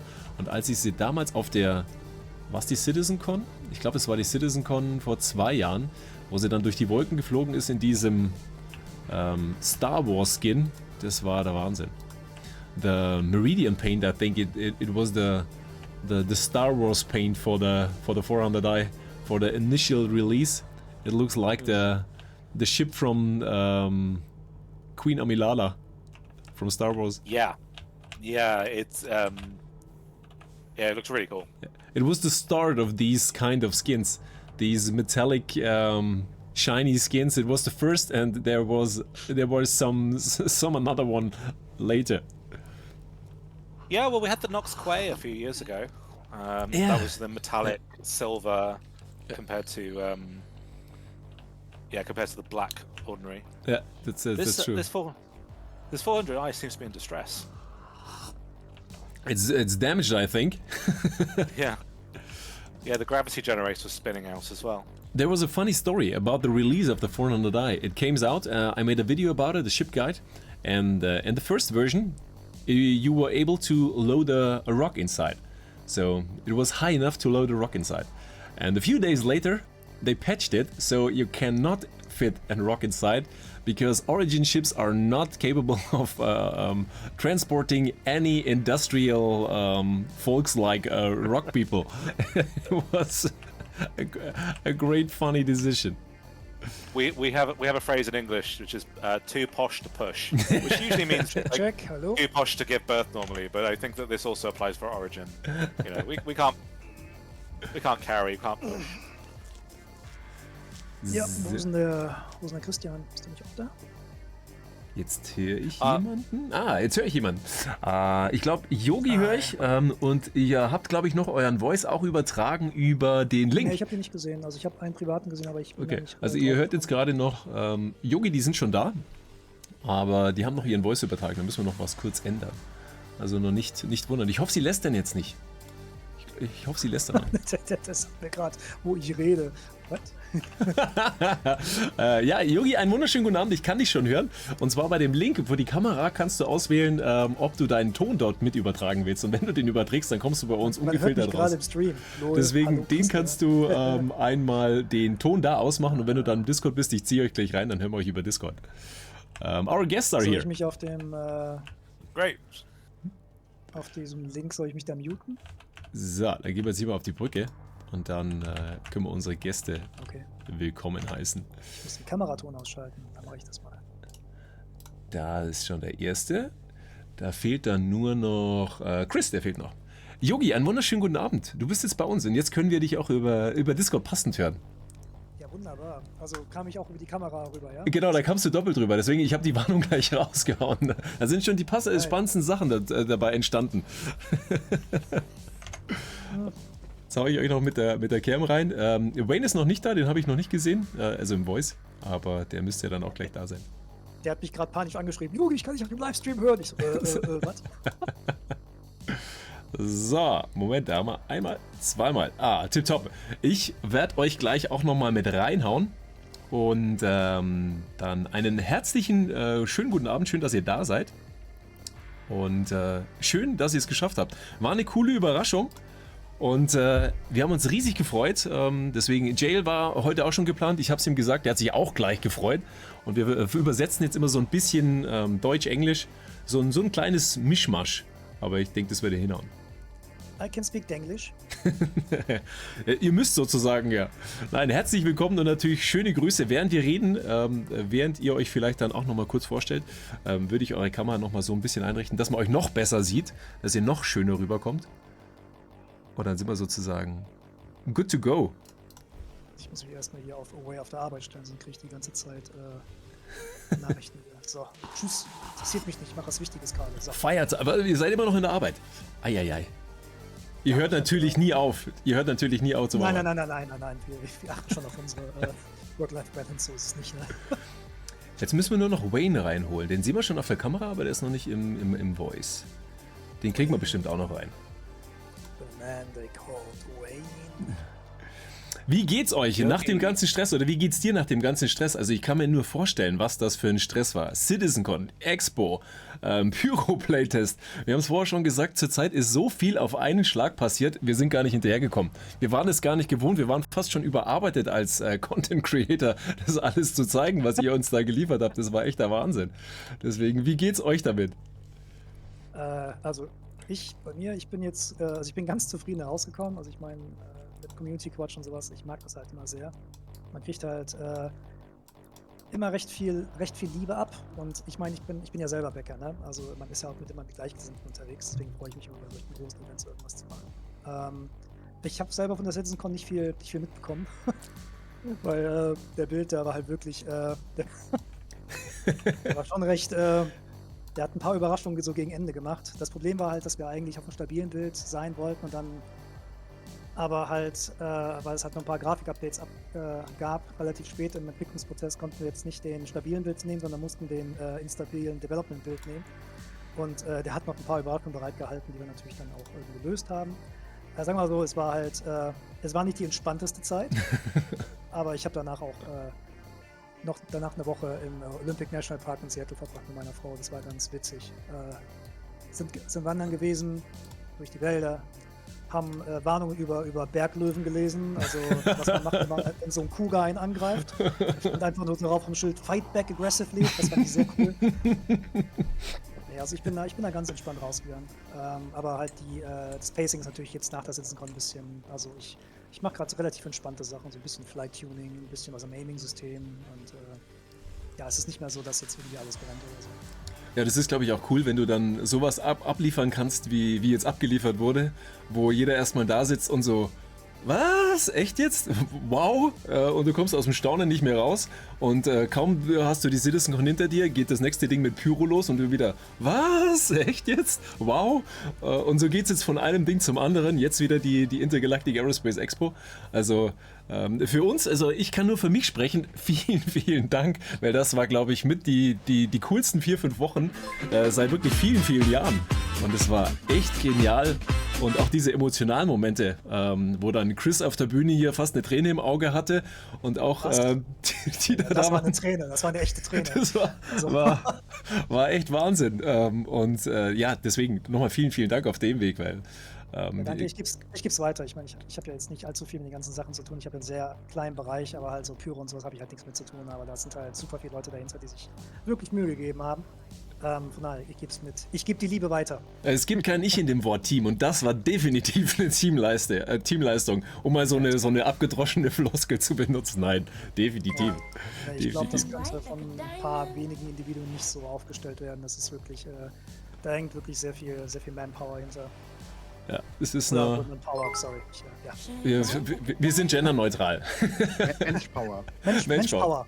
Und Wayne, da hören wir ihn auch. Einen wunderschönen guten Abend. Wayne, vielen, vielen Dank, dass du deine Freizeit sozusagen heute opferst, bei uns so vorbeischaust. Und war witzig, weil ich habe dich angeschrieben und so, ja, ich weiß, ihr habt so viel zu tun. Ich frage mal nur so an, ich weiß, es wird wahrscheinlich nichts, weil ihr seid so dicke drin. Und dann, ja doch, für eine Stunde, komm, das geht. Und ich bringe noch jemanden mit. Ich so, was? Das war schon wieder das nächste Event. Also vielen, vielen Dank nochmal, dass das geklappt hat. Richtig cool. Ich kann sagen, ich bin jetzt als Arbeitszeit deklarieren. Ne? Ich bin auch im Büro. Ich habe auch im Anschluss noch 2 Meetings. Also Okay. ich habe das nicht gequatscht. Ja, sehr, sehr cool. Aber ich hoffe, dir geht's auch gut, oder? Mir geht's gut. Ich bin zugegebenermaßen ein bisschen erkältet. Also verzeiht mir meine nasale Stimme, verzeiht mir meine Taschentücher.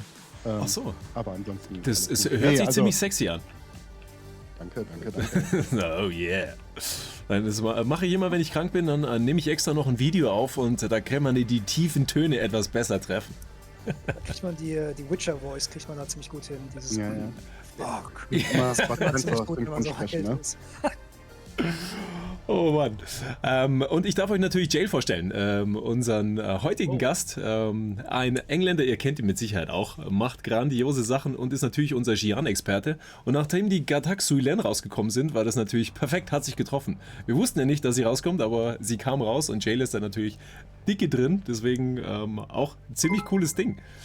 Richtig cool geworden. Ja, Yogi, haben Sie noch den Xi'an Namensaufkleber aus Manchester? I know you kept it a few years, but it's a paper sticker. I'm so sorry, mate. I have so much stuff. It's really hard for me to remember who gave me what at this point. Actually, my Yeah. whole desk has like similar, like smaller, CIAG things flying around here, which I never kind of like sorted through. It's just lots of stuff. So I'm really sorry. I can't really remember. No, it's fine. I was touched when a year after that you sent me a message saying, "Look, I'm on this," and I still have it on my phone. So that's why I was right. asking. This rings a bell. that's- How long is that ago, Yeah. though? I feel it's been a while, right? Well, it was in I gave it to you in Manchester, and then it was like a That is- year after that. Right, I was it was I was 90 touched that you something. remembered that long. You know. Actually, I have a different phone now, so Yeah, exactly. Like if you kept the same phone, that'd be surprising. no, it broke. I got the cheaper one from my brother now. It still holds up. It's not a Nokia 3320 or something like that, but it holds. They're indestructible. They are, and they can power a lot of things forever. Well, I still have like 100 stickers, so we can Send them over. next time. Yeah, next time. Yeah. I need one too. Yeah. Oh Mann. Ja, wir waren jetzt vorher gerade hier bei der Expo und jeder Gast, der bei uns zu Gast ist, kriegt dieselbe Frage gestellt. Wayne hatte die schon mal vor Jahren. Wir haben natürlich aufgezeichnet, was er damals gesagt hat. Mal schauen, ob er heute noch das Gleiche sagt. Das ist immer schwierig dann. Aber Yugi, auch an dich. Und zwar, wenn du nur ein einziges Schiff haben dürftest in Star Citizen und wirklich nur eins, du darfst kein anderes haben, das ist das eine, mit dem du fliegen darfst, egal ob Konzept oder nicht. Welches Schiff würdest du dir aussuchen? Oh, wenn es heißt das Konzept, darf ich mir auch was ausdenken? Überlege, wenn du jetzt was sagst, was es noch nicht gibt. Ja. Okay, also Ich persönlich, ich mag immer noch die Hornet sehr, sehr gerne, weil es ein zweisitziger Fighter ist. Aber ich mag den Stil von der F7A halt noch halt viel lieber, weil die halt noch ein bisschen mehr sleekere Lines und sowas hat. Also wenn ich mir was aussuchen könnte, wäre das sowas wie ein Hornet Zweisitzer. Also für die F7A, aber die gibt es leider nicht. Aber das wäre das Ding, was mein Liebstes ist. Ansonsten gehe ich halt bis dahin halt immer zur F7CM, also der normalen Super Hornet. Gute Wahl, definitiv. Also der Fighter. Du brauchst nichts hier, wo du jemanden transportieren kannst. Das muss nicht sein. Das ist, Nee, ich mag's ein bisschen flotter, ja. das ist cool. Ja, mir ist kurz mal das Herz in die Hose gerutscht, weil man verfolgt natürlich so die einschlägigen Leak-Kanäle und irgendwann mal kam einer um die Ecke von wegen, oh Gott, wir haben eine F7 Mark II. Also wieder, was? Schon wieder das nächste Hype-Event? Was könnte das sein? Und ich war Gott froh, dass es dann wirklich nur die F7A war, weil sonst hätte ich mir die auch kaufen müssen und ich bin wirklich froh um jedes Schiff, dass ich sagen kann, das brauche ich jetzt nicht. Aber die hätte ich dann wahrscheinlich auch gebraucht. Deswegen, Ich habe da auch so ein bisschen den Überblick verloren, welche F7 jetzt was ist, weil haben wir jetzt schon viele Varianten und ja, ich glaube, die Mark II oder sowas, die war eigentlich. Ich weiß nicht genau, wie es zusammenhängt, aber eins davon war eine Zeit lang, ich glaube, eine spezielle Spot- 42-Variante oder eine war es fürs PU. Ich fand es relativ verwirrend. Für mich zum Balancen macht es keinen Unterschied, weil die benutzen quasi die gleichen Komponenten oder fast die gleichen Komponenten, haben die gleichen Massen und benutzen halt dementsprechend auch das gleiche Flight-Tuning. Von daher habe ich da nicht so ganz genau in die Unterschiede reingeguckt. Aber ich mag die Hornet. Doch, ist auch bei mir fest reingetackert. Ich habe mir die Heartseeker rausgenommen. Einfach nur wegen diesem World War II-Charme mit den kleinen Strichen an der Seite. Das wäre noch ein cooles Feature, wenn die dann sich wirklich sozusagen fortsetzen. Je nachdem, wie viele Kills. Bei mir würden die wahrscheinlich rückwärts laufen. Ich hätte dann Minus vorne dran stehen, wie viel ich verloren habe. Aber Ich wollte gerade sagen, das hätten die, wenn du explodierst. genau. Also ich hätte dann wahrscheinlich vielleicht mal 1 oder 2 bis zum nächsten Crash. Aber immerhin, ein definitiv cooles Schiff, die Hornet. Du kannst ja PvE spielen. Ich bin sowieso eher im PvE unterwegs. Wir hatten letztens mal einen PvP-Stream und dann haben mich die PvP-Spieler haben mir mal erklärt, wie eine Fassrolle geht, wie man richtig fliegt und dass ich übelst vermöbelt wurde, das war klar. Aber ich habe echt was gelernt daraus. Das war echt cool. Deswegen Hut ab, weil die kennen sich natürlich etwas tiefer aus. Du bist natürlich der Gottvater des Ganzen, aber du weißt, was man machen muss. Aber das war echt cool zu sehen. Nee. Also wenn du mich in den Kampf mit den PvP-Leuten reinsteckst, da ziehe ich den Kürzeren. Ne? Also ich meine, ich gucke mal das Zeug natürlich an und sowas, ne? Und ich bin im Flight-Tuning und sowas mit drin, aber dieses ganze Muscle Memory und diese ganzen Abläufe so herzustellen und das Zeitinvestment da reinzupacken, um die Sachen richtig fliegen zu lernen und sowas. Also auf dem Niveau, wie das jetzt ein richtiger PvPler macht, das mache ich nicht. Also ich würde relativ viel Dresche bekommen in solchen Gelegenheiten. Deswegen mache ich da nicht mit. Das ist so schön, dass du das sagst. Da kann ich jetzt sagen, schau, ich bin nicht der Einzige. Danke. Ich gebe da offen zu, ich bin auch nur wegen meinem guten Aussehen immer mit dabei. Schon, oder? Ach gut, wir machen eine eigene Gruppe aus. Wir sind halt die Gutaussehenden. Wir sind einfach dafür da, zu lächeln, winken und wenn es dann halt jemand gibt, der explodieren muss, dann machen wir das. Aber Wayne, an dich die gleiche Frage. Wenn du nur ein Schiff haben dürftest, was wäre dein Schiff? Und bedenke, ich habe dich das schon mal gefragt und wir werden recherchieren, was du damals gesagt hast. Ja, wenn ich mich immer merken würde, was ich sage, ne? Also, absolutes Lieblingsschiff bleibt bei mir die Hornet. Habe ich mich damals absolut verknallt drin. Der Trailer, den schaue ich mir immer noch gerne an. Oh ja. Ich immer noch Gänsehaut. Absolut grandios. Klar, du hast auch mit der Super Hornet einen Zweisitzer. Ich gebe ja zu, mich lacht jetzt auch irgendwie so eine F8 an. Will ich gar nicht irgendwie wieder irgendwie unter den Tisch fallen lassen. Aber ich würde mit der Hornet gehen. Und wenn ich eine zweite Wahl hätte, weil ich irgendwie doch mit Freunden spiele, glaube ich, wäre ich so in die Carrack-Richtung unterwegs. Also die packe ich auch tatsächlich oft abends aus, wenn wir einfach gemeinsam zocken. Also Hornet und wenn es mit Freunden unterwegs ist, die Carrack. Ich glaube, das ist sogar das, was du letztes Mal gesagt hast. Ich bin halt auch ein Envel-Fanboy, ne? Das muss man auch ganz klar sagen. Ich verliere auch immer, wenn irgendwie der John Crew mit einem Anvil-Schiff im Weg. Ja, das ist immer, wenn du eine Neuankündigung von einem Schiff siehst und die ist von dem Hersteller, wo du weißt, oh nein, bitte lass es irgendwas sein, was ich gar nicht brauche. Irgendwie so, die Cut ist purple oder sowas, die brauche ich nicht. Oder irgend sowas, aber wenn es dann was ist, wie zum Beispiel jetzt bei der Suilen, wo die rausgekommen ist, ich habe den ersten 2-3 Sekunden vom Trailer gesehen, dachte mir, okay, es ist eigentlich egal, was jetzt da kommt, ich will das haben. Und während dem Stream haben wir es dann noch schnell eingepackt, damit wir es angucken konnten.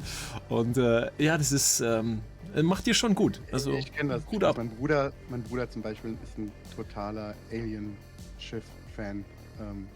Der versucht immer irgendwie bei mir zu bohren, was an Alien-Schiffen in der Pipeline ist. Und ist dann immer enttäuscht, weil ich sage, ich kann es dir nicht sagen.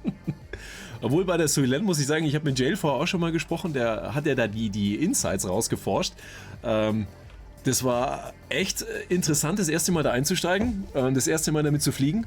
Und dieses Umdenken, du bist es jetzt gewohnt seit Jahren, du machst es bei jedem Schiff gleich, sozusagen ist wurscht, wie du einsteigst in welches Schiff, die fahren sich alle gleich, fliegen sie alle gleich. Und dann das erste Mal umdenken, hast du gesehen, wie so eine Kleinigkeit viele Sachen einfach mal über den Haufen werfen kann, wo du denkst, das kannst du. Und ich habe dann nur die Landeversuche gezeigt, die funktioniert haben, nicht da, wo ich was kaputt gemacht habe. Ich wollte gerade sagen, ne, ein- und ausfliegen in oder aus einem Hangar ist im Moment noch Ist schön anzusehen. kann spannend sein. Man stellt sich am besten irgendwo hin und beobachtet nur die Leute, die versuchen gerade auszuparken. Ist super. Das ist wie so im Café sitzen und die Leute einfach zu beobachten, die durch die Gegend laufen. Macht gerade auch Spaß, ja. Definitiv. I need to translate the Xi'an for skill issue. Oh, believe me, I'm totally lost when it comes to our alien language. It's just gibberish. I don't understand the jingle word, but I think it's so cool if you can speak and understand it. And I'm always try to convince myself to find the time to learn at least one of these languages, but I'm not sure which one. I mean, I would always say Xi'an, but I think their function is for the people who don't speak them. I kind of came to doing these kind of things because I played a game. It was actually Morrowind for a year before I realized that the town names and the signs were in a fictional language, and then I was like, wow, I've been experiencing this all this time without knowing it, and that meant something to me. So I think they're there for people who don't understand them. I mean, I'm totally into all that good old pen and paper role-playing games and live-action role-playing game and all of that stuff, and I know so many people that actually speak Elvish and whatever, and language of orcs and whatever. It's super cool because, as you said, it adds another layer on top of it. I think like details like that are the things that bring these things or make these things really alive. Like it obviously like a sign in a different language that you can't understand. Like a lot of people would say has absolutely no gameplay value. And yeah, for the game mechanics it doesn't, right? But for the world building it's incredibly important. Yeah, I think it's important just as saying an environment looking scary or luxurious. These are all colors for your brush, when you are making something like this. Yeah. Das finde ich auch eine der größten Stärken oder die größte Stärke. Also damit catcht es eigentlich viele Leute, die alle möglichen Spiele schon gesehen haben. Aber wenn du in Star Citizen mal in ein Schiff einsteigst oder in ein größeres Schiff, dieses Drumherum, dieses Gefühl, dass du wirklich in so einem Schiff drin bist und eben nicht nur in einem Cockpit sitzt und dann irgendwas steuerst, was groß aussieht, sondern es fühlt sich so an, du hast dieses Gefühl, du musst erstmal eben ins Cockpit laufen, damit du da mal reinkommst, und auch die ganzen Details, die eben damit zusammenhängen. Das ist, glaube ich, die größte Stärke. Also das ist immer so der Wow-Effekt, wenn jemand sich das anschaut und sagt, okay, das hat ihn gekriegt. Für mich war es das auch so. Dieses Gefühl, du steigst ein, kannst aber auch aussteigen, in der Schwerelosigkeit zu jemand anders drüber schweben, da wieder einsteigen, das sieht komplett anders aus, hast einen komplett anderen Eindruck von dem Ganzen und fliegst einfach weiter, so dieses Glaubwürdige. Und das ist halt jetzt auch der Inbegriff sozusagen mit der Expo. Wo gibt es ein Spiel, wo du im Spiel eine Expo hast für Schiffe, die du dann da wieder dir anschauen kannst, wo du reingehen kannst, danach ausleihen, selber damit rumfliegen, und wo gibt's das? Also dieses Nachvollziehbare, ich nehme das Ganze oder ich nehme das Spiel, nimmt sich selber ernst, das finde ich ziemlich cool. Also das ist so ein Aspekt, der mich total gecatcht hat.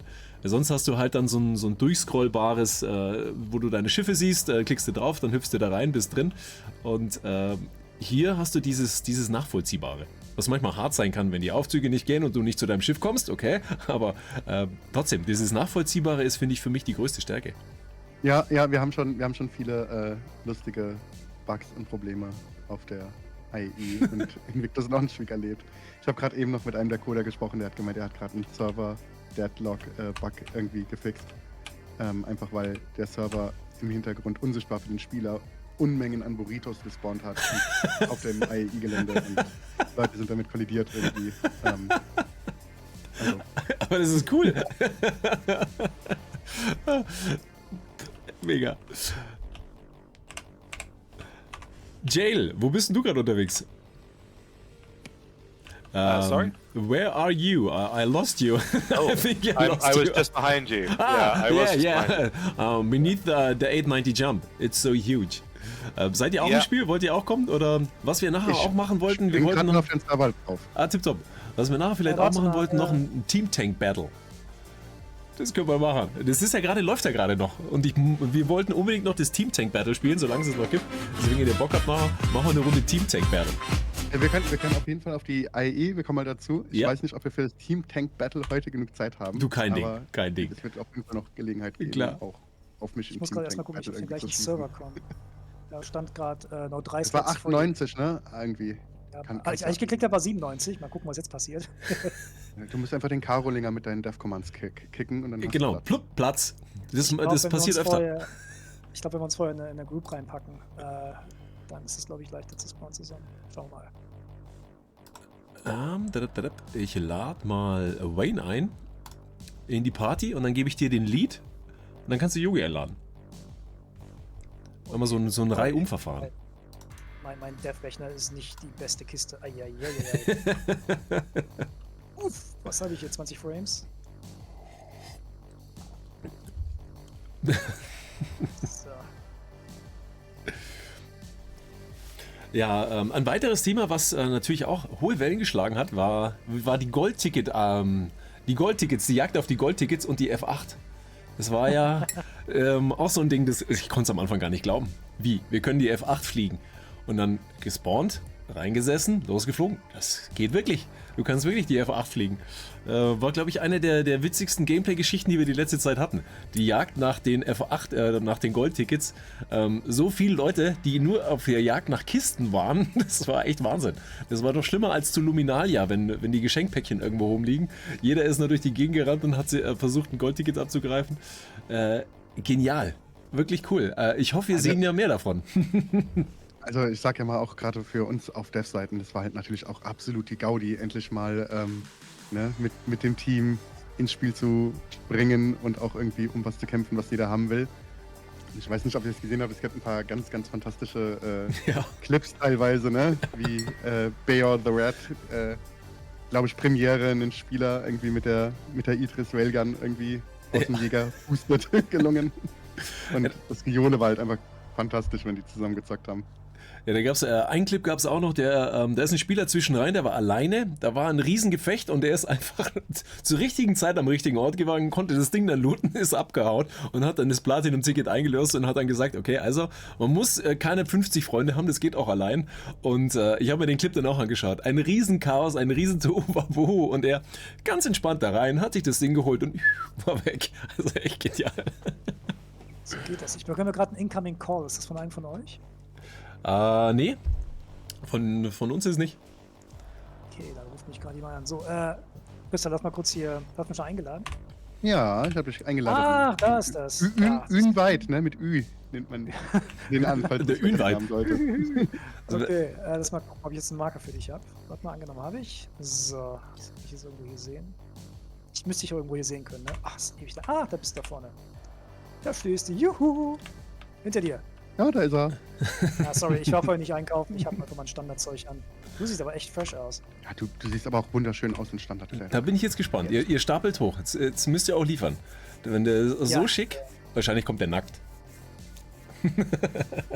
Ich habe noch nicht geguckt. Ne, bin nicht nackt. aber Ich habe eine hübsche Haube auf. Das ist das Wichtigste. Egal was man drunter trägt, wenn die Haube passt, dann ist das okay. Ich dachte, man muss dann Essen mitbringen immer. Wie war das eigentlich für euch? Das ist mir als erstes gekommen, wo ich die Präsentation gesehen habe zur CitizenCon. Ihr wusstet ja, was kommt. Aber ihr konntet nichts sagen. Und also mich würde es wahrscheinlich zerreißen. Du weißt, was da kommt. Und du weißt, dass es denen gefallen wird, was du kommst, aber du kannst nichts sagen. Wie geht man damit um? Habt ihr da so Selbsthilfegruppen oder? Also ich hatte hauptsächlich Bammel, ob das jemandem gefällt. Von daher habe ich das spezielle Problem nicht gehabt. Ja, ich glaube, das darf man gar nicht unterschätzen. Also als die Trailer zum Beispiel fertig waren, hatten wir dann auch Sachen, ne, dass man halt mal uns Community Manager in einen Meetingraum geschickt hat und hat alle Rollläden runtergemacht, dass es auch ja keiner sieht, ne? Und hat uns das dann angucken lassen. Und als wir gesagt haben, oh, jetzt haben wir Gänsehaut, oder ab dem Moment, wo wir einfach nur noch geschrien haben wie die Idioten, wussten dann auch wiederum die Leute, die mal erstes Feedback haben wollten, dass sie auf dem richtigen Weg sind.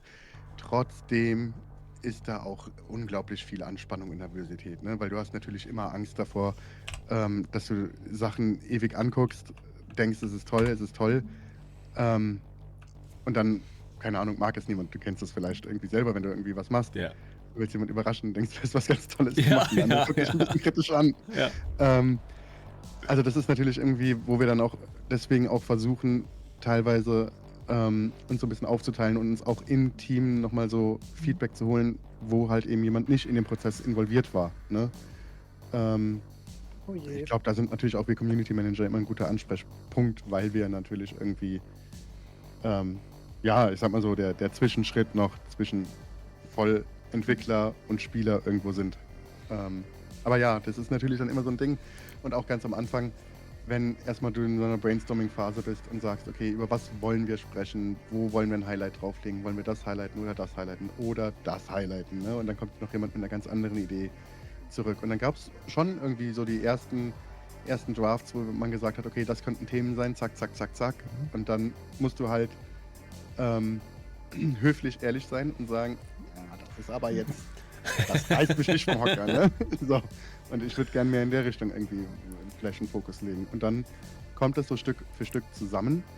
Aber du bist halt einfach unglaublich nervös. Und ich glaube, Yogi und ich, wir standen am Ende beim letzten Abschlussvideo, standen Yogi und ich ganz, ganz hinten zusammen und haben uns umarmt. Und ich hatte definitiv auch so ein bisschen Pipi in den Augen, aber gerade vielleicht nicht mehr wegen dem, was ich gesehen habe, sondern einfach wegen den Reaktionen von den Leuten. Also das ist so eine Belohnung für jeden, der da so lange dran arbeitet, weil ihr müsst ja überlegen, wir fangen ja, ne, wir reden ja jetzt schon irgendwie über Sachen, die im nächsten Jahr irgendwie stattfinden.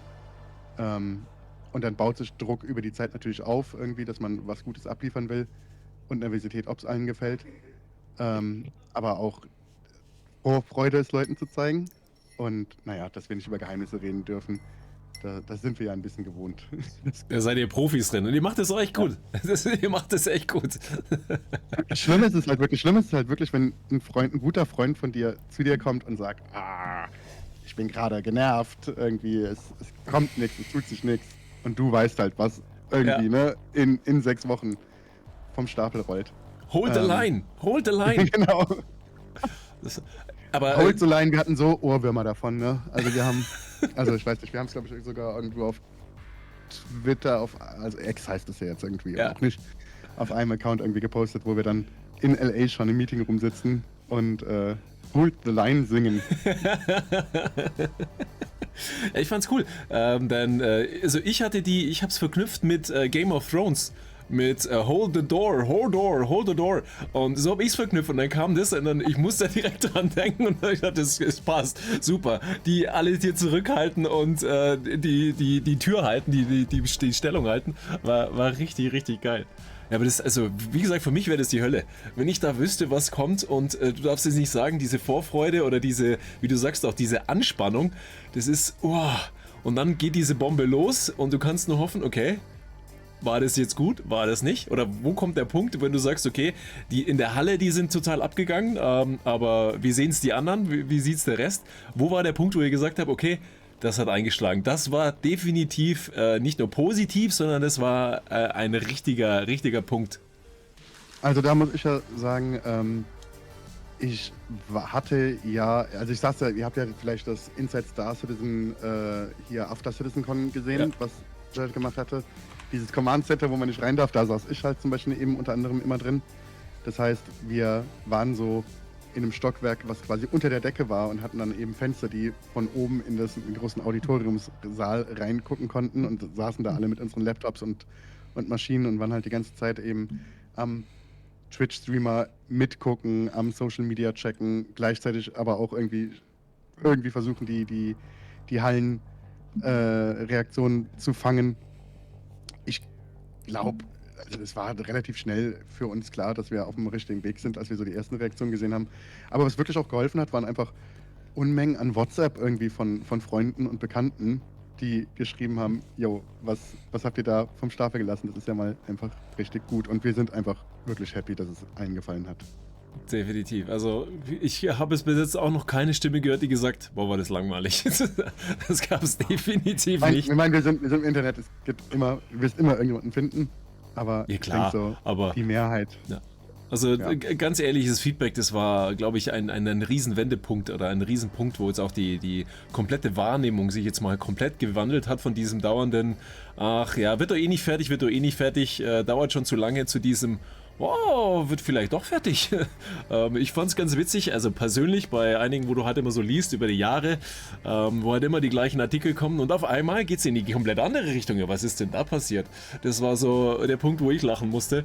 Und also, wie gesagt, ich hatte keine Stimme von jemand, wo ich jetzt sagen würde, die ist glaubhaft, die sagte, das war nichts. Oder ja, aber ich meine, du sprichst da einen guten Punkt halt an. Das ist auch was uns halt dann immer wieder klar wird oder auch immer klar ist, aber in so Momenten halt einfach nochmal ganz klar wird. Es ist nicht selbstverständlich, eine Spielerschaft zu haben, eine Community zu haben, die dir auch so einen Vertrauensvorschuss erstmal gibt. Ne? Ja. Und das ist einfach was, wo wir eigentlich jeden Tag immer wieder Danke sagen müssen. Und auch in diesem Sinne hier nochmal Danke sagen. Weil ihr gebt uns halt die Zeit, an Sachen zu arbeiten, die man sonst nicht machen könnte, die viele Leute vielleicht gerne machen würden, aber ne, wo halt die Strukturen eben so eingefahren sind, dass es nicht machbar ist. Und dass wir hier bei CRG immer noch mit diesem Entdeckergeist, mit dieser nicht abgestorbenen, immer noch, ich will schon fast sagen, jugendlichen, kindlichen Neugier und Freude irgendwie an auch neue Ideen rangehen und uns irgendwie Aufgaben stellen, wo erstmal gesagt wird, oh, das ist doch gar nicht machbar oder das ist kompliziert. Und wir können das immer noch machen, obwohl wir jetzt schon ein paar Jahre dabei sind, obwohl wir eine gewisse Größe erreicht haben, obwohl wir jetzt irgendwie nicht mehr 10 Leute sind, sondern Studios über die ganze Welt verteilt und viele, viele Leute. Also danke. Das ist einfach eine wunderschöne Sache. Nee, also das kann ich nur bestätigen und auch zurückgeben. Also das ist ja nicht so, dass du sagst, das ist jetzt das ist eher nicht nur ein Spiel oder ein kommendes Spiel, sondern das ist so ein ja, mehr als ein Hobby, das ist so eine Einstellungsgeschichte. Also viele, die lange dabei sind, sagen, du, wir sind jetzt schon so lange dabei, wir bleiben auch lange dabei, weil das halt einfach so was ist, was dauerhaft da ist. Das ist nicht so was kommt und geht, wie das nächste AAA-Titel, das nächste Cyberpunk, das spielt man da mal durch, danach ist es gut, dann wartet es aufs nächste, sondern das ist einfach was du dauerhaft begleiten kannst. Und das finde ich ist auch der coole Aspekt daran. Dieses schon seit ewigen Zeiten zu verfolgen, wie es weitergeht, das mitzuerleben, die Hochs wie auch Tiefs, über die Hochs freut man sich mehr als über die Tiefs, immer klar. Aber trotzdem, und das ist ja dieses Star Citizen, was auch die Community ausmacht. Wir hatten am Wochenende den Bar Citizen in Ulm und da trifft man halt auch Leute, die schon seit Jahren dabei sind. Und alle verbindet so dieses Gleiche, obwohl es grundverschiedene Menschen sind, aber alle verbindet das Gleiche und alle haben so diesen gleichen Flow. Du verstehst dich mit den Leuten, obwohl es komplett unterschiedliche Leute sind, aber jeder hat so dieses gleiche Denken. Ja. Ja, das ist ja auch irgendwie, ich merke das ja selber, ne? Ich spiele ja auch irgendwie in einer größeren Clique, Freundeskreis, plus Leute, die über die Jahre dazugekommen sind. Ihr kennt das ja selber alle. Und es ist eine der schönsten Sachen einfach, irgendwie zu sagen, ich habe ein gemeinsames Hobby, wo ich mit Menschen irgendwie jeden Couleurs irgendwie zusammenzocke, ne? Also die auch alle einen ganz anderen beruflichen Hintergrund mitbringen. Da ist irgendwie einer ist Arzt, der nächste ist irgendwie Ingenieur, der nächste ist in der Krankenpflege zuständig und da kommen ja auch ganz tolle Gespräche irgendwie zustande, auch neben dem Zocken einfach mal, wo ich immer wieder, das bereichert meinen Horizont ungemein und man tauscht sich aus und ich denke, also mir persönlich macht Star Citizen auch nochmal halt 10-mal mehr Spaß, wenn ich es halt einfach mit Leuten zusammenspiele. Und ich kann halt einfach wirklich jedem empfehlen, der da draußen ist und noch alleine durchs Verse fliegt, sucht euch mal einen Co-Piloten oder eine kleine Crew. Ja. Habt mal Spaß zusammen, weil es ist einfach belohnt. Ja. Und vor allem diese Wow-Effekte kommen deutlich häufiger, weil wenn du es alleine erlebst, dann kommst du zweimal an diese Wow-Effekte, dass du sagst, was, das geht oder das kann man machen, das funktioniert. Und Ich wenn habe du immer so jemanden diese, wow, was hat er jetzt wieder gemacht? ja, genau. Oder was tun wir hier gerade? Oder mein Gott, ich habe einen Fehler, ich bin hier gerade aus dem Schiff rausgelaufen und ich schwebe hier. Das gehört dazu. Also diese Wow-Effekte kannst du triggern. Das finde ich auch immer das Coole, wenn du jemanden mit dabei hast, jemand Neuem, und du machst mit dem was, wo du genau weißt, damals, als ich das gemacht habe, hat mich das richtig geflasht, und nimmst ihn mit und flasht die dann sozusagen auf Kommando. Das macht einfach Spaß. Das ist richtig cool. So, Jail, your favorite origin ship. What would you pick? 400i. It's my favorite single ship because it's the best ship you can solo. Let's say. I can't disagree. I just love the style of that ship. This, I don't know, super sharp nose tip. This hook form, I really like it. Yeah, no, it's the best. It's so easy to forget how big these things are. Yeah, quite. That's a small one here. Yeah, so my favorite ship is still the 300i. It's not because of the ship, but because of the trailer, which has the most beautiful music I've ever heard in a Star Citizen trailer. Actually, I talked with Pedro a while ago about this, and he was, let's say, he was honored because it was an important piece of music for him, and I still sometimes just like put up the extended trailer of the 300i on because the music is so great. Somebody I know has been trying to reverse engineer transcribe the music from the I Held the Line trailer with the bagpipes or synth or whatever it is, because it's nice. just so evocative, so perfect for that scene to see the Navy and the bagpipes come in. Yeah, I mean that was honestly my second. Oh no, I had the goosebumps when I watched the trailer for the very first time, just seeing the Hornets flying through the asteroids, you know. But the bagpipe, that they really hit me. They were like a truck coming from behind, which I didn't expect. Yeah, for me also, I didn't expect the bagpipes, and I had this Dune moment. So the last Dune movie from 2021 also has these bagpipes in this battle scene, and it was also an epic moment. And together with the Star Citizen vibe, also with the bagpipe sound, it was incredible, awesome. Do we have kills already in the game? For bagpipes? and all? No kills yet. Ah, Maybe the Banu will sell us some kilts. I don't know. So, we are all here. okay, what do we do now? I can jump. I think we go to the other hall because there are the 300i models and 400i. And before you came, we talked about the 300i series, and it was my initial pledge. 2013-12.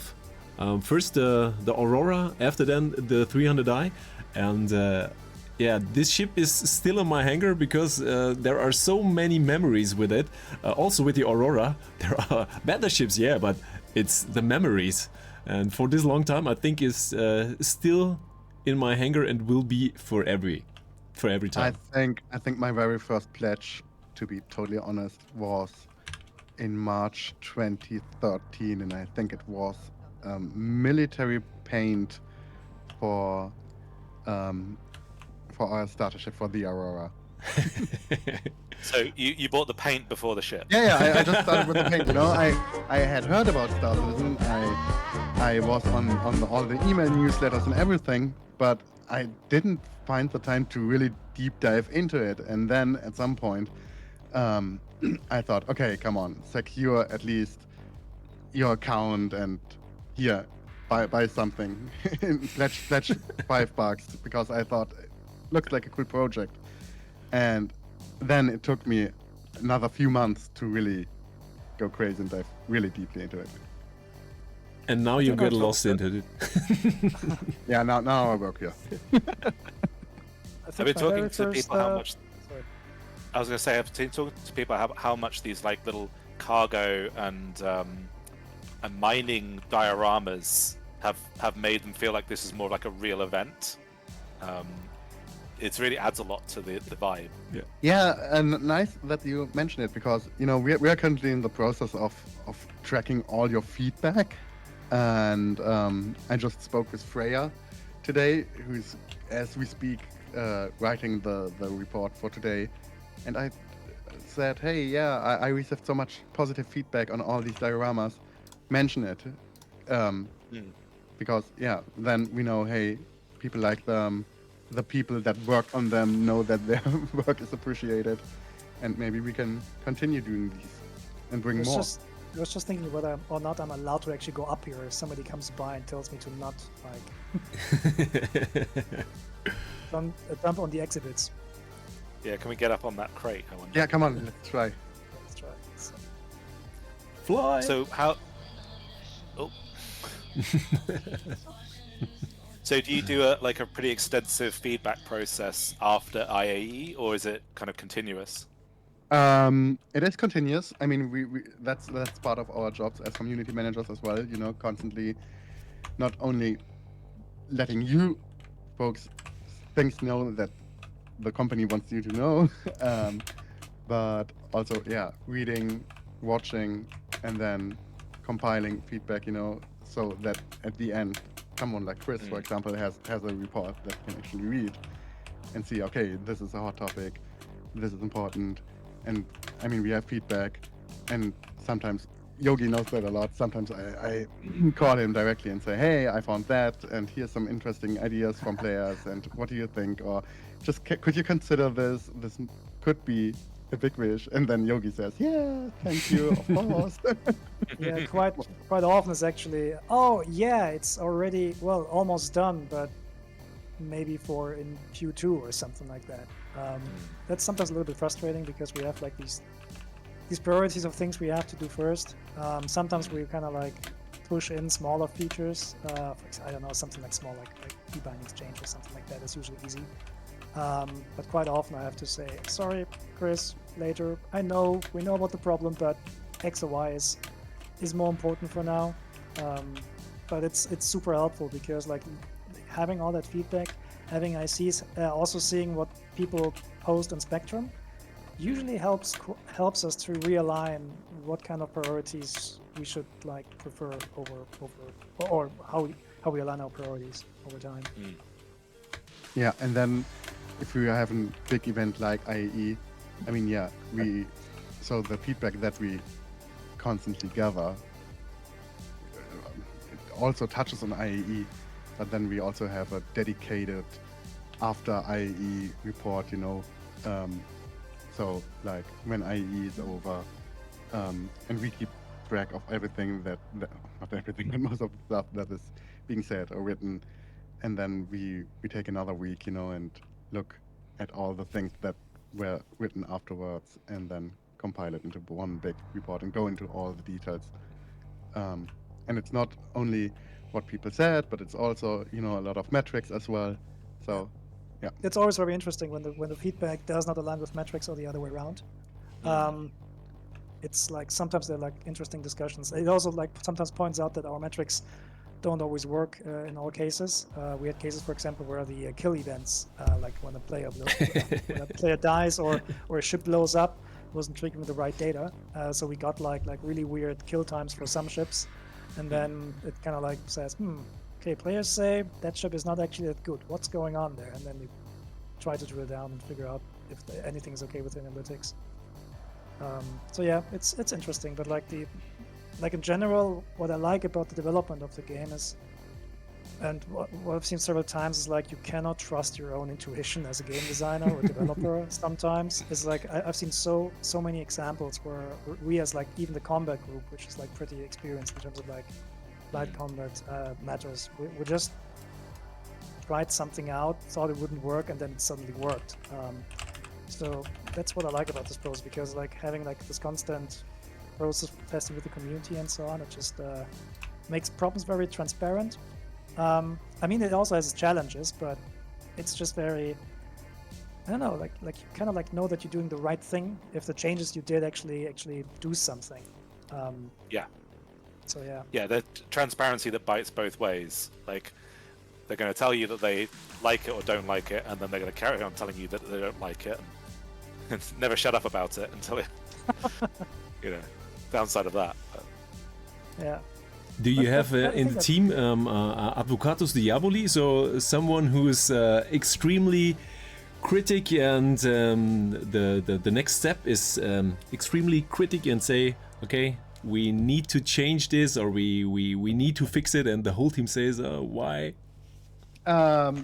Yes, but I wouldn't say that it's one dedicated person. We sometimes it's me. always finds a negative point or argument or whatsoever. But I think that's super important, because if everybody always says yes, you never come up with good solutions. Yeah. Yeah, I mean, in general, it's not often that we actually disagree with the community. Like, the challenge from a pure development code point of view is usually that, okay, we know we've slotted it somewhere here, or we slotted it somewhere here in the time, but the time to work on this is not yet.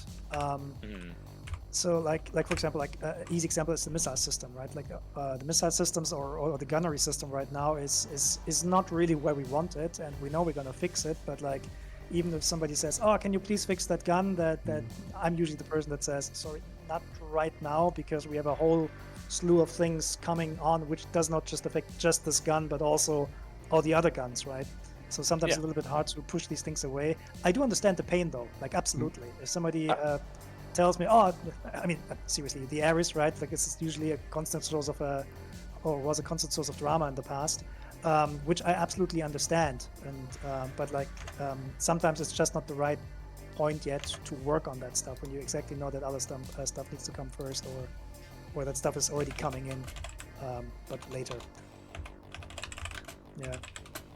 I thought that about a hot topic, the already hot topic over years, the space map. So we all know there is a new space map, a super space map.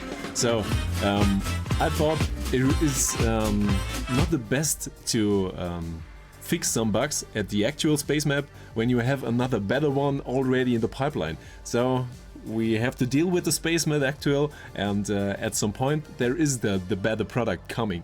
So yeah, I think a lot of parts you have something what is already in the works or already finished, and it's coming to some point.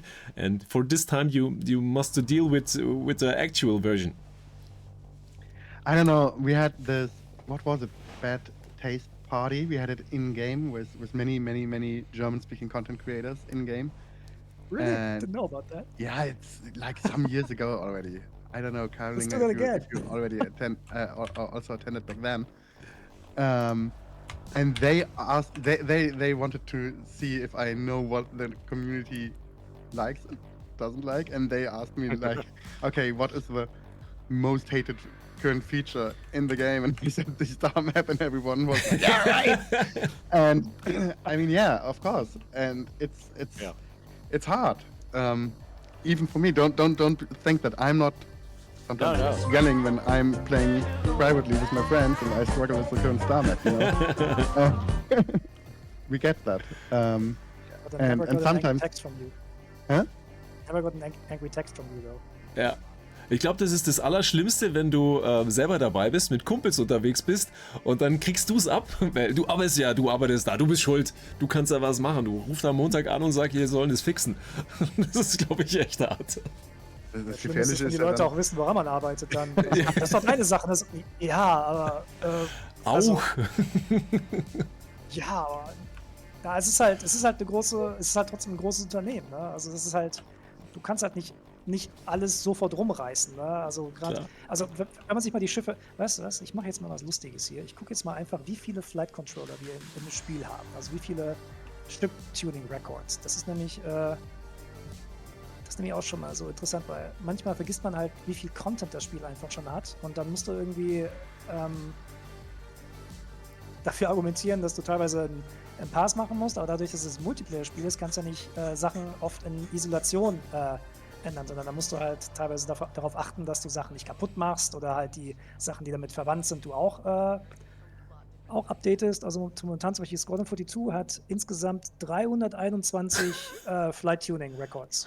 Das ist eine Menge. Ne? Da sind auch so Varianten drin, ne? Zum Beispiel, keine Ahnung, eine 350, was weiß ich, eine 325 ist vielleicht ein bisschen schwerer als ein 300 oder so. Aber die brauchen dann halt ihre eigenen Flight Tunings. Ne? Und deswegen kannst du halt nicht immer reingehen und Sachen sofort ändern. Die Sachen müssen halt geplant werden. Also das, was bei mir jetzt zum Beispiel ansteht, ist, zu schauen, dass wir das Weapon-Tuning jetzt irgendwann mal von Squadron rüberkriegen. Aber wir haben auch also unsere Waffen-Records sind auch im dreistelligen Bereich. Das ist halt auch teilweise schwierig zu handeln, weil das große Datenmengen sind. Wenn du dann irgendwie das Tuning nochmal anpassen musst, weil ein neues Feature eingebaut ist, dann kann schon mal ein bisschen Panik manchmal ausbrechen. Aber das gehört halt irgendwie dazu. Ne? Aber das ist halt manchmal nicht leicht zu handeln. Und wenn man dann irgendwie gesagt bekommt, mach das doch mal schnell, das ist halt die Sachen, die schnell gehen, die macht man natürlich schnell. Aber ganz oft also wenn jemand sagt sowas, oh, it's simple, just do that. Oder, also mach das ganz einfach. Ne? Und dann hörst du das Wort einfach, ne? Und du siehst natürlich, ja klar, die Auswirkung ist natürlich einfach, ne? Und ich verstehe das auch, aber der Weg dahin, weißt du, da musst du dann irgendwie, keine Ahnung, 3 Stockwerke runter, 5-mal um den Block gehen und 3-mal durch den Keller und aufs Dach steigen und so, also gefühlt.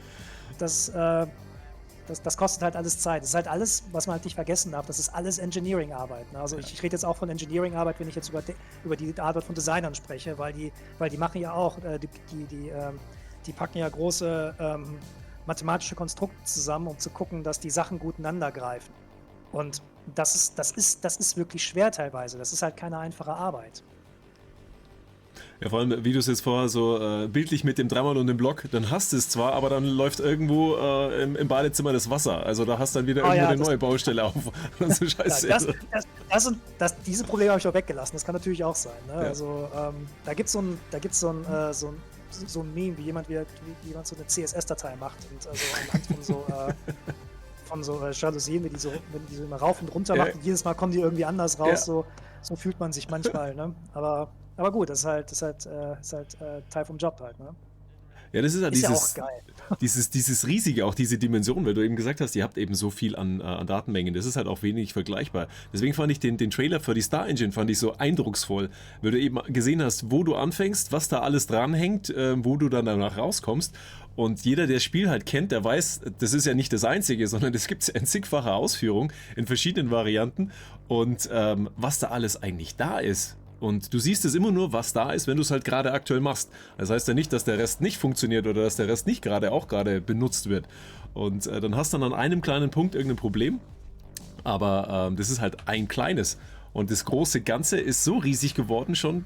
Es ist schon schwer, das glaube ich auch bildlich oder grafisch, man hat es im Trailer eben versucht einzufangen, das darzustellen. Was kann man eigentlich oder wie zeigt man das den Leuten, was es alles gibt oder was es überhaupt alles für Möglichkeiten gibt. Und das ist schon so riesig, das ist schon schwer darzustellen. Ja. Wobei da hilft natürlich auch so Content Creator und sowas. Ne? Also wenn man irgendwelche, keine Ahnung, Xenothread-Events oder sowas sieht. Oder, was ich liebe, sind diese ganzen Racing-Events. Ne? Ich habe zwar nie teilgenommen und bin auch nicht da, aber halt, dass Spieler sich selber organisieren, um diese großen Racing-Veranstaltungen zu machen, das finde ich ein Hammer. Ja, ja, ich meine, du weißt es ja selber. Ich meine, du bist ja einer der Leute, die besonders gerne auch Tutorials machen und Erklärvideos. Wo ich auch immer dankbar bin, wenn jemand sagt, hier guck mal, das Welcome Hub, da brauchen wir neue Tutorials für das Aktuelle, ne? Dann geht man immer auf die Suche und sucht irgendwie was und dann wird man auch hier manchmal fündig. Also das ist ja auch eine Arbeit, ne? Das wäre ja dann auch wieder, ne? Wenn ich dafür dann wieder Leute abzwacke, um Tutorials zu machen, die dann auch immer wieder machen können. Also auch da nochmal vielen, vielen Dank für die Mühe, die da reinfließt und die Zeit. Ich finde auch einfach, dass viele Leute aus der Community das auch einfach besser machen können als manche Entwickler, weil also man hat halt manchmal die Entwicklersicht auf das Spiel, ne, und versucht halt aber vergisst halt, was eigentlich die Experience dann manchmal ist. So dieses Wald vor lauter Bäumen, Wald vor lauter Bäumen nicht sehen Problem. Das habe ich halt auch. Das haben auch andere Entwickler. Ne? Und dann, wenn da so Community und Content Creator kommen und dann quasi so sagen, hey, das, so funktioniert das solltest du machen. Ne? Und du denkst so, ja. Das ist cool. Das finde ich wahnsinnig cool. Ja, das macht auch Spaß, auch dieses Zusammenarbeiten. Jetzt zum Beispiel, gutes Beispiel Jail. Pyro was coming out, so all players get into Pyro. And everything was playing and did a lot of stuff. And everyone was made a tutorial about 11 basic tips for Pyro. So, best start for Pyro. And any content creator did a video. And Jail coming up and made a video to how to find secret entrances for Pyro. And I never expected there was a secret entrance in Pyro. So I saw the first video and said, okay, nice, I did not see it. Yeah, I mean, it was said at CitizenCon. I was like, as soon as I hear there's a secret back door to any place, I want to find it. And yeah, they were very satisfying to find, actually. It was a good feeling, and after I saw your video I was trying to find it myself, and I was grateful I had a tutorial that shows me how to find it, because I need some time to figure it out myself. Aber das finde ich eben auch das Coole, was ihr gesagt habt. Du hast auch oft als Content Creator, du machst dann den 20. Einsteiger-Guide über die Jahre und es ändert sich so viel und für dich ist das selbstverständlich und das ist, finde ich, das Coole. Deswegen frage ich immer bei der Community nach, was würdet ihr bei einem Einsteiger-Guide gerne sehen? Und viele Sachen sind für dich total klar. Natürlich drücke ich hier F-Taste und dann komme ich ins Schiff, aber dann kommt mal einer und sagt, der hat gerade angefangen, du, wie komme ich in ins Schiff? Also F-Taste drücken, ja, genau. Das ist auch für uns auch wir haben ja jetzt hier eben Hackzell, wir haben neue Schilder, auch hier jetzt wieder auf Microtrack New Babbage eben aufgehangen, damit man den Weg besser findet, etc. pp. Also New Player Experience, das war für uns echt ein bisschen eine Herausforderung, dass man auch mal gesagt hat, hey, können vielleicht mal Leute, die, ne, zum Beispiel hier Lebensgefährten, die kein Star Citizen spielen, aber irgendwie wissen, wie man ein Computerspiel spielt, können die vielleicht mal Star Citizen spielen und wir hören einfach mal zu, was denen ihre Probleme sind. Ne? Also wirklich nur mal, was für Fragen werden gestellt, wenn 3 Leute, die noch nie gespielt haben, auf einmal losrennen. Weil, ja, ganz klar, manchmal, wir sind das so gewohnt, ne? Wir sitzen da seit 10 Jahren und drehen uns Kreise und dann sieht man es manchmal einfach nicht. Also wenn es auch so gewachsen ist, so über die Zeit, es kommt immer ein Feature mehr, das ist immer kein Problem. Aber für jemand, der dann irgendwann mal einsteigt, der hat dann auf einmal alle Features. Und dann wird es schwer. Bei mir hat auch Bei mir hat Karolinger irgendwann mal angefangen, die streamt ja auch und für sie ist es immer so der Einsteiger-Stream. Sie hatte noch nie was mit Computerspielen groß am Hut und Star Citizen hat sie irgendwann mal interessiert. Dann hat sie angefangen und dann war das der komplette Einsteiger, aber nicht nur für Star Citizen, sondern allgemein für Spiele.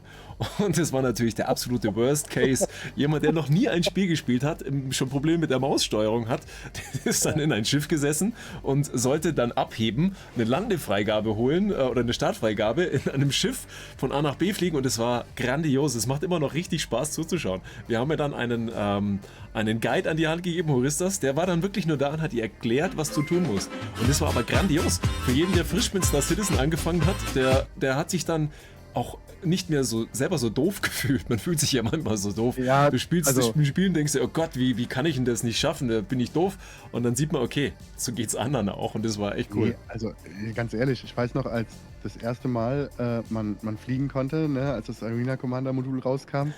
Ich hatte damals keinen PC, der das Spiel leisten konnte, aber meine damalige Lebensgefährtin hatte eine entsprechende Maschine. Ich habe gesagt, oh du, kann ich gerade mal irgendwie schnell 20 Minuten mal mein Star Citizen mal ausprobieren, ja? Und ich habe nach 10 Minuten ausgemacht, weil ich gar nicht irgendwie damit klarkam, weil ich total lost war. Also das ist ein ganz, ganz klarer Fall, wo wir ja auch zu Recht, auch dank des Feedbacks an alle Leute, die hier zuschauen und spielen und schreiben und machen, ne, gesehen haben, okay, da können wir nachlegen. Da sind wir ja auch gerade dran. Das ist auch cool. Also, ihr könnt euch da gerne Zeit lassen mit diesen Tutorials für Einsteiger. Gar kein Problem. Wir übernehmen das gerne noch. Gerne. Macht mal weiter. Super. Ja, aber ich meine, ich gucke gerade auf die Uhr, wir müssen auch demnächst ins nächste Meeting Gar springen. kein Stress. Aber um das nochmal zum Abschluss zu sagen, irgendwie, das war ja auch, denke ich, eine ganz, ganz gute und richtige Entscheidung, am Anfang der CitizenCon den Star Engine Trailer zu machen, um auch einfach nochmal einem ins Bewusstsein zu rufen, was bietet das Spiel überhaupt schon. Weil ich merke manchmal auch nur, was Star Citizen mir bietet, wenn ich halt mal was anderes spiele und dann merke, das geht ja nicht. Ich meine, ich habe viele andere Spiele, die ich absolut liebe, ja. Nicht falsch verstehen. Aber klar, manchmal bin ich halt an einem Punkt, wo ich sage, cooles Spiel, das andere Spiel, an dem ich irgendwie mitarbeite und mithelfen kann, hat noch ein paar Extras oben drauf. Ja, genauso ging es mir mit Starfield. Nur um ein Beispiel zu nennen. Grandioses Spiel, ihr habt massenhaft Spielstunde, super, aber du bist halt bei vielen Stellen, wo ich sage, das geht anders, das weiß ich, das kann man auch anders machen oder das vermisse ich da. Also jedes Spiel hat also sein eigenes Ding, aber du vergleichst natürlich immer und du siehst halt, manche Sachen sind möglich. Die würde ich jetzt hier vielleicht auch gerne haben, aber die gehen halt da nicht. Und deswegen, da sind viele auch, das war so, wir haben uns auch natürlich viel ausgetauscht, viele gesagt haben, cooles Spiel, macht Spaß, aber wenn du wieder Star Citizen spielst, merkst du, was du auf einmal hast, was du gar nicht wusstest, dass du es vermissen würdest, wenn es nicht mehr geht. Also viele so Sachen, wo du dann erst gemerkt hast, okay, das ist nicht die Selbstverständlichkeit, das ist nicht immer in jedem Spiel funktioniert das so, da hast du diese extrem vielen Freiheiten. Das war so ein Augenöffner, fand ich ganz cool. Ja, aber wie gesagt, auch diese Freiheiten kommen ja auch daher, dass wir diese Freiheiten haben, dass wir eben ohne einen Publisher mit der ganz, ganz tollen Unterstützung von euch allen irgendwie das überhaupt machen können. Ne? Yogi nickt, der weiß, was ich meine. Ich nicke, ja. Nee, also ich muss sagen, die Arbeit an dem Spiel macht einfach. Also ich mache das ja nicht nur aus rein altruistischen Gründen. Also ich bin ja auch ein Werker vom Spiel und ich möchte natürlich, dass es erfolgreich ist und sowas, ne? Aber das ist ein ziemlicher Luxus als Entwickler, wenn du an einem Spiel arbeiten kannst, was die ganze Zeit weiterentwickelt wird und wo du halt auch die Möglichkeit hast, dann irgendwas zu sehen und zu sagen, das kann man besser machen, ne? Und dann hast du, also ich meine, klar haben wir diesen Release-Druck und sowas manchmal, ne? Und klar ist dahinter auch eine Firma, die halt Geld machen muss und sowas. Aber das ist halt nicht, also ich habe halt an Projekten, also an sogenannten Basket Cases irgendwie gearbeitet, was irgendwie in der Vergangenheit sowas waren wie, ein Publisher möchte ein Spiel, das muss in 3 Jahren fertig sein. Ne? Und das macht man halt bei anderen Firmen so. Und dann macht man die Spiele fertig und schmeißt sie dann halt raus. Und du siehst die als Entwickler nie wieder, obwohl du denkst, da hätte ich noch viel mehr Liebe reinstecken können. Ne? Und das geht halt bei Star Citizen, dass es die ganze Zeit noch weitergeht. Ne? Unabhängig jetzt davon, ob es jetzt die 1.0 ist oder ob es fertig ist oder sowas, ne? Aber halt, also solange Material da ist, wo man noch was besser machen kann und eine Möglichkeit hat, das weiterzumachen, dann, also finde ich schon, dass man das Spiel halt so erweitern kann, dass es halt Spaß machen sucht. Ich plapper gerade zu viel, aber ihr wisst, was ich sagen möchte. Nein, definitiv. Offensichtlich mag ich das Spiel. Nein, also ich, oder auch nochmal auf Englisch, um Jail mitzunehmen, I think the player see this love you put into the game in many small pieces, in big parts, and I think that's the reason why so many people are into the game and for such a long period. When I started, I was 10 years younger and I'm still into the game. And if there was no love and no experience, I say it was a special experience, I'm not here. So I think that's the most people see. Or Jail, I think you're feeling the same. You're all so long years there. Yeah, and I think it's a complete unique experience to see both, to not only have a transparent development cycle, but to see ourselves reflected in the team in a lot of ways with your passion and how we feel. I think that's it. The combination that we have someone who owns the company, I mean Chris, who has love and passion for the game, and players who have love and passion for the game, and developers who have love and passion for the game, and that three things coming together maybe creates the magic. Ich denke auch. Und solange neue Schiffe rauskommen, wo man nicht 3 Minuten nachdenken muss, ob ich das jetzt haben will oder nicht, dann braucht ihr, glaube ich, nie Sorgen machen, ob es das denn weitergeht. Ich denke, da sind wir, glaube ich, schon lange drüber, dass das funktioniert und dass man es gerne macht. Man hat ja nie den Druck, weißt du, musst jetzt irgendwo die nächste Münze einschmeißen, damit du weitermachen kannst. Musst du ja nicht. Das reicht ja, wenn du vor 10 Jahren dann ein Spielpackage hast, kannst du wirklich ohne Kosten ein Spiel 10 Jahre lang spielen. Wo gibt's denn sowas? Gibt's eigentlich gar nicht. Entweder du hast monatliche Gebühren für ein MMO oder du musst regelmäßig ein DLC kaufen. Und hier musst du es nicht, aber du willst es irgendwie, du machst es. Nicht, weil du da unter Druck bist, wenn du sagst, ich finde das Projekt geil, ich mache das gern und ich freue mich drüber. Das ist wie ein kleines Kind. Das ist wie so, ja, ich habe mir was gekauft, was mir gefällt. Deswegen finde ich eine coole Sache. Das verstehe ich. Ja. Aber trotzdem, danke. Ja, vielen Dank. Ohne euch könnten wir den Job nicht machen, ne? Weil wir hätten den Job jetzt nicht. Und ihr macht einen guten Job. Wir wollen, dass ihr euren Job behaltet und dass ihr den weitermachen könnt. Also auch von meiner Seite, vielen Dank. Also ich sehe mich als sehr, sehr glücklicher Mensch an, weil ich halt auf diese Art und Weise arbeiten kann. Also vielen Dank. Sehr, sehr gern. Und nochmal ein herzliches Danke, dass ihr da wart. Das war eine kurzfristige Überraschung. Mich hat es riesig gefreut. Wie gesagt, ich habe schon geschrieben, heute ist Weihnachten und Silvester zusammen. Ihr beide bei uns, das ist echt genial. Und das auch noch zur Expo. Nach diesen ganzen Highlights, wir sind total gehypt und macht einfach weiter so. Ihr seid echt top. Danke. Grüße natürlich auch an euer Team und ja, ich hoffe, wir sehen uns irgendwann bald wieder. Und Stimmt. ich wünsche euch noch ein gutes Meeting. Danke. Habt einen schönen Abend. Danke, dass wir da sein durften. Und wir sehen uns im Dank, Burst, ne? Bis dann. Ciao, ciao. Viel Spaß und wir hören uns. Und Jail, dann machen wir weiter. Jail, we are together and the rest is going and we are staying. Stay alive. Entschuldigung für einen Moment. Meine Katze spreche Xian und sie sagen ja, es ist Xian für einen Befehl. So, einen Moment. I have to feed my cats. They are No saying. problem at all. Also das waren auf jeden Fall gerade Yogi und Wayne von CIG. Sehr, sehr angenehm, sehr cool. Und auch natürlich, ich bin natürlich ein Riesenfan, sonst würde ich wahrscheinlich keinen Star Citizen Content machen. Aber ich hoffe, es kam jetzt nicht so rüber, als ob wir hier alles über den Klee loben, sondern ich glaube, es war ein ehrliches und cooles Gespräch. Und dazu kann man, glaube ich, auch stehen. Nein, war richtig cool und habe mich wirklich sehr, sehr gefreut. Und euch hoffentlich auch.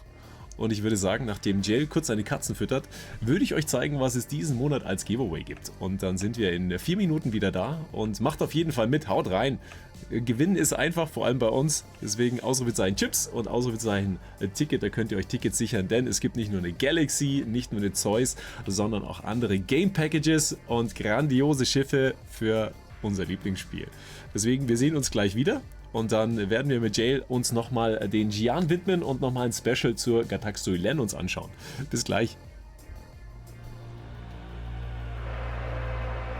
Wanting and waiting, forcibly taken from me. Searching for something, hoping to find that skeleton key. Fighting for freedom, fighting for everything. This road I've been taking is constantly changing, but I want it now.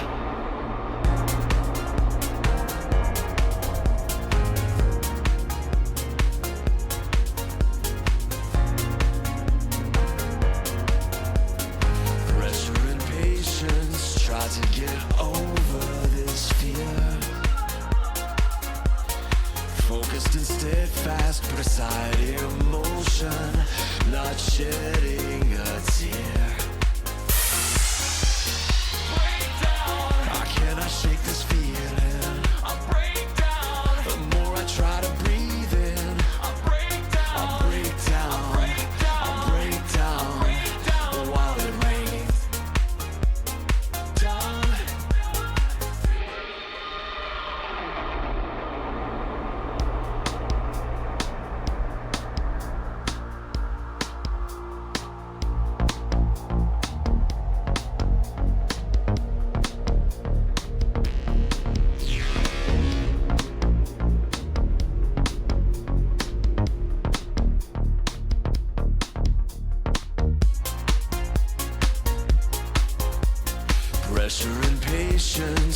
to get over this fear. Focused and steadfast, put aside emotion, not shedding a tear. I cannot shake this feeling. The more I try to breathe in, I break down while it rains down.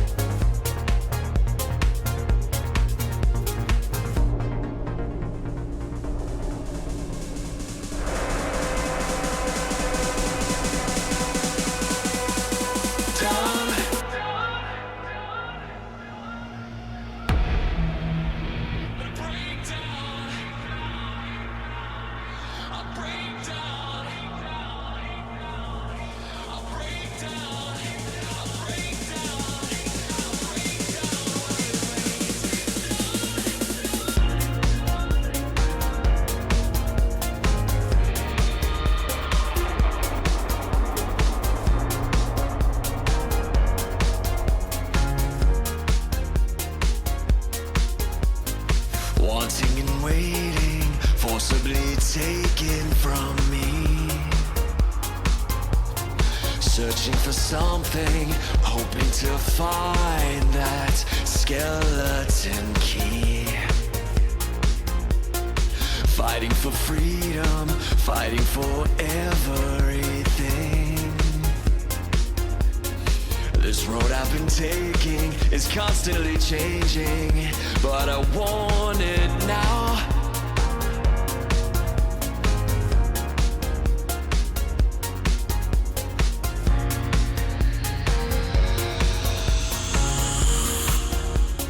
Pressure and patience, try to get over this fear. Focused and steadfast, put aside emotion, not shedding a tear. Break down. I cannot shake this feeling. I break down. The more I try to breathe in, I break down. I break down. I break down. While it rains down.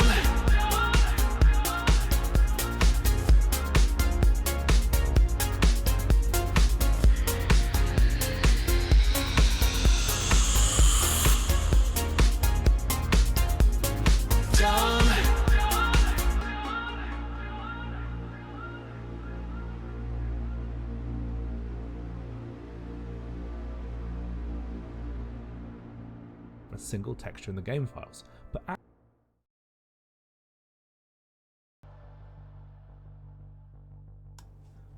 That one. So, da Ja. sind wir wieder. Und wir sind zurück und unsere Gäste, wie gesagt, sind gerade in dieses nächste Meeting gehüpft und war eine sehr coole Begegnung, hat uns sehr, sehr gefreut und wir haben aber natürlich noch einen weiteren Gast und zwar Jael. Jael ist natürlich noch da und deswegen schauen wir uns jetzt dann auch mal das aktuellste Video an und zwar das geht um die Jian Language vom Squadron 42 und da geht es um ein Capital Ship, ein Cargo Ship und da hat Jael sehr, sehr viel recherchiert, deswegen ist es natürlich perfekt, dass wir den ganzen Ansprechpartner da haben, weil aktuell gibt es das Video natürlich nur auf Englisch und deswegen haben wir den passenden Ansprechpartner da und es ist sehr spannend. Jael, I want to introduce your newest video about the Jian language textures from the Squadron 42 to a Jian capital cargo ship. Yeah, this one's getting into the deep secrets, really. So this is actually looking at, in the game files, there are textures that are written in Xi'an that they're using on the Sealand, but they're only using half of it. So this is what I highlight here. And what does the other half say? What does that tell us about what else they're using this texture for? And it's probably going to be the Squadron 42 capital ship. So we are getting into and here we go. Here's the picture of the capital ship from Squadron 42. Also Jail hat natürlich aufgepasst beim Squadron 42 Trailer. Ich muss sagen, mir ist es erst entgangen und ich habe es erst kapiert, als ich Jails Video gesehen habe. Das ist ein Xi'an Capital Ship, das wir hier im Squadron 42 Trailer sehen. Und er hat eben in den Spieldateien einige Hinweise drauf gefunden und konnte eben jetzt auch schon einiges damit anfangen. Deswegen finde ich das extrem spannend. Und wir gucken mal etwas weiter rein ins Video. You were surprised when you saw the capital ship in the trailer? I was excited. I mean, it's kind of been rumored a long time that there would be this ship, and they've told us in Inside Star Systems that focus on Squadron 42 that we would have this Xi'an cargo ship appear. I was surprised to find that the Sulen has these textures which imply that they're shared with this ship. Yeah. And after the Sulen, I saw your video, and you see the Xi'an design language inside the scenery of the trailer, because now we have the Sulen and have a feeling about this design language. Yeah, I mean, I think Gatak and Alpoa are being developed with. They're trying to make them look like they come from the same species, but not the same factory, and I think they're doing that well. I think with Gatak, I kind of think it like Gatak has the flat of the blade coming at you, and Alpoa has the edge of the blade coming at you. Also er sagt, dass Gatak eher die Vorderseite eben von diesen Flügeln oder von diesen Auslegern hat, und bei Alpoa haben wir es gedreht, also da ist es dann eher kantiger. Das sieht man bei der Kartual wie auch bei der Santokai, und eben bei den Gatak-Schiffen ist es anders. Also kleine Designunterschiede, allerdings alles Xi'an. It's pretty cool. Where you have these symbols from? So this is what the game files look like. So I was going through. This is just showing that if you take one of the other textures, that explains how these work. So they take a part of this texture file will be represented on a surface in game, and that's why this looks like it's a long piece of text, but it's actually just a lot of labels. When I saw this, the first what comes into my mind was Jail is like an Egyptian archaeologist for the modern time, for the Xi'an. It looks so special. Are there any similarities to actual languages for this for the picture? So yeah, the actual letters are kind of constructed a little bit like Chinese in their strokes, but then the way that they fit together, the way you build a syllable, is like Korean. So it's not that each one is a picture that you have to memorize. Each one is actually a letter, and you can learn it as an alphabet. But that alphabet works like Korean, not like a Latin alphabet. You have experience with these languages? Not really, not to a technical degree, but the person who made the languages, who is a professional linguist, most of his work has been with Japanese and working with Japanese companies. So, and I think that is a large influence on how Xi'an was developed. Awesome. Mad News, danke nochmal für die Unterstützung und viel Spaß im Training. Also, Jail hat gesagt, dass eben viel aus dem Koreanischen kommt, Teile aus dem Koreanischen, Teile aus dem Japanischen, und dass derjenige, der das, also ein professioneller Linguist für CIG, der das Ganze entwickelt hat, eben aus diesem Bereich kommt. Und deswegen sind da sehr viele Ähnlichkeiten, aber er selber hat eigentlich gar nichts oder kann die Sprachen gar nicht sprechen. Also dann nochmal ein Lob an den Aufwand und sich das selbst beizubringen. Also it's a lot of effort you put into to learn these languages. It's incredible. It's kind of a pleasure, you know. It's just something I've enjoyed doing. This part of the video, we're actually going through the labels that aren't used on the Sulen. So if you look around the Sulen, you won't find these ones. Yeah. And this is why I made this video, because it actually shows things like, okay, gravity generator might be on a larger ship. But more excitingly, in the next column, we actually have the words for captain quarters, officer quarters, and like standard quarters. which gives you an idea of like the size of ship that this texture was ready to decorate. And it's already in the game file, so Yeah. it's awesome. It's great. So maybe we can expect it in a Squadron 42 context, or in a new upcoming ship, or something like this.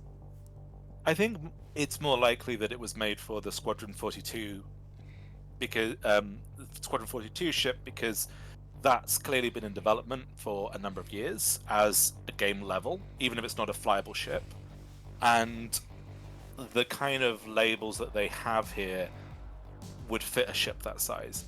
Whereas the Rylan, it probably doesn't have captains, officers, and standard quarters. Yeah. It might have a captain's quarter and a standard quarter.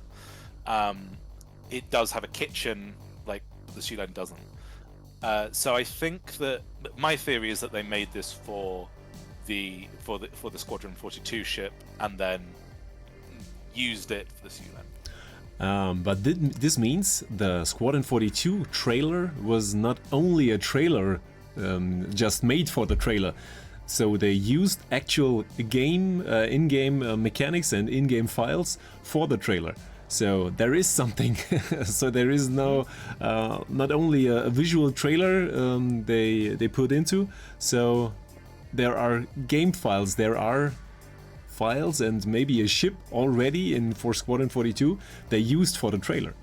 So the game files are there. Yeah, maybe. I think at least the textures which would be shared.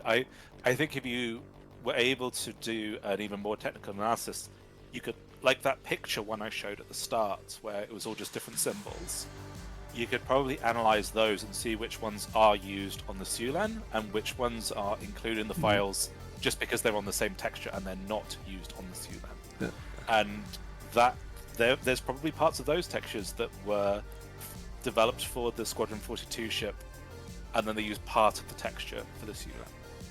Also von diesen Spieldateien ist die eine Hälfte für die Solen, die ja rausgekommen ist, und die anderen sind eben auch in den Spieldateien, aber eben nicht irgendwo auf der Solen und so weiter zu finden.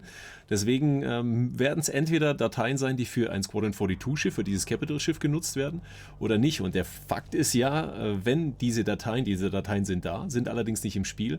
Also ist der Trailer nicht nur gemacht worden, einfach damit er schön aussieht, sondern es wurden schon vorhandene Materialien dafür genutzt. Spricht natürlich dafür, dass etwas wirklich vorhanden ist und nicht eben nur ein visueller Trailer erstellt worden ist. Sehr cool. I love the Solan. It's beautiful. But I said I've made all the videos I'm going to make about the Shulan, but I might do one more, which will be a tier list of other creators' pronunciations of Shulan. I wanted to be clear that's a joke, but still. Like, I followed the discussion on Twitter with some creators spelling Shulan, and you gave the correct or incorrect spelling. That shot that was just there, it shows the work that Chris Harrow has been doing for Star Citizen just before it went over to this. Yeah. The Santok Yai is featuring a new font that Chris Harrow has developed himself, and they put that in game. Which is exciting. That's a fan's work becoming like part of the game. That's the cool stuff about CIG. Fans' work can get into the game. So like the Redeemer, who was fan made and become a real ship in the game, or pieces like you mentioned. I think it's a great addition. I hope he get a ship for this. I think he gets paid for that. So, yeah, they took him on as their sort of font technician, because the original fonts and their only ambitions for the fonts were to make them so you might have to put in like U with an umlaut or U with a Spanish symbol to access all the different letter forms, and it was very hard to write. And then I actually was doing. Chris and I did this without knowing each other in parallel, trying to make a proper font that would work to type, and his was better, and it became the main font. It was because font programming I'm a programmer, but font programming is stupid. It's bad. It's horrible. But so now the fonts actually work, but that's why they have Chris to translate their artistic design for the language into something that they can use really easily. And I think for font design, you need also be a graphical designer. So Yeah, I mean, I've developed a Xi'an font as well, which I've got permission to release, but I've never actually released. So maybe I should. Maybe now I should announce I'll release my Xi'an font. awesome, I use it. Nobody understands what it's saying. It's actually deliberately harder to read. It's like a hyper-industrial "you are not welcome" font. Sounds great. Jayla hat erzählt, dass eben Chris Harrow teilweise auch mit dabei ist bei der Entwicklung für diese Schriftart, für diese Xi'an-Schriftart, und dass es die Hölle ist zu programmieren. Man muss eben Programmierer sein, man muss Grafiker sein. Also es ist sehr speziell. Er hat auch eine gemacht, seine wurde da genommen. Und es ist eben auch wieder so ein Punkt, was wir vorher mit CIG hatten, wie tief das Spiel geht. Man müsste es nicht machen, dass es nachvollziehbar ist. Man könnte einfach irgendwelche Symbole nehmen, die kein Mensch versteht, würde trotzdem nach Alien aussehen. Aber da steckt halt sogar was dahinter.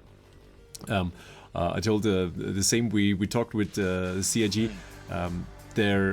There is the option for a developer to use alien-like symbols, put them there without any background. So it looks like Alien, but it's Star Citizen.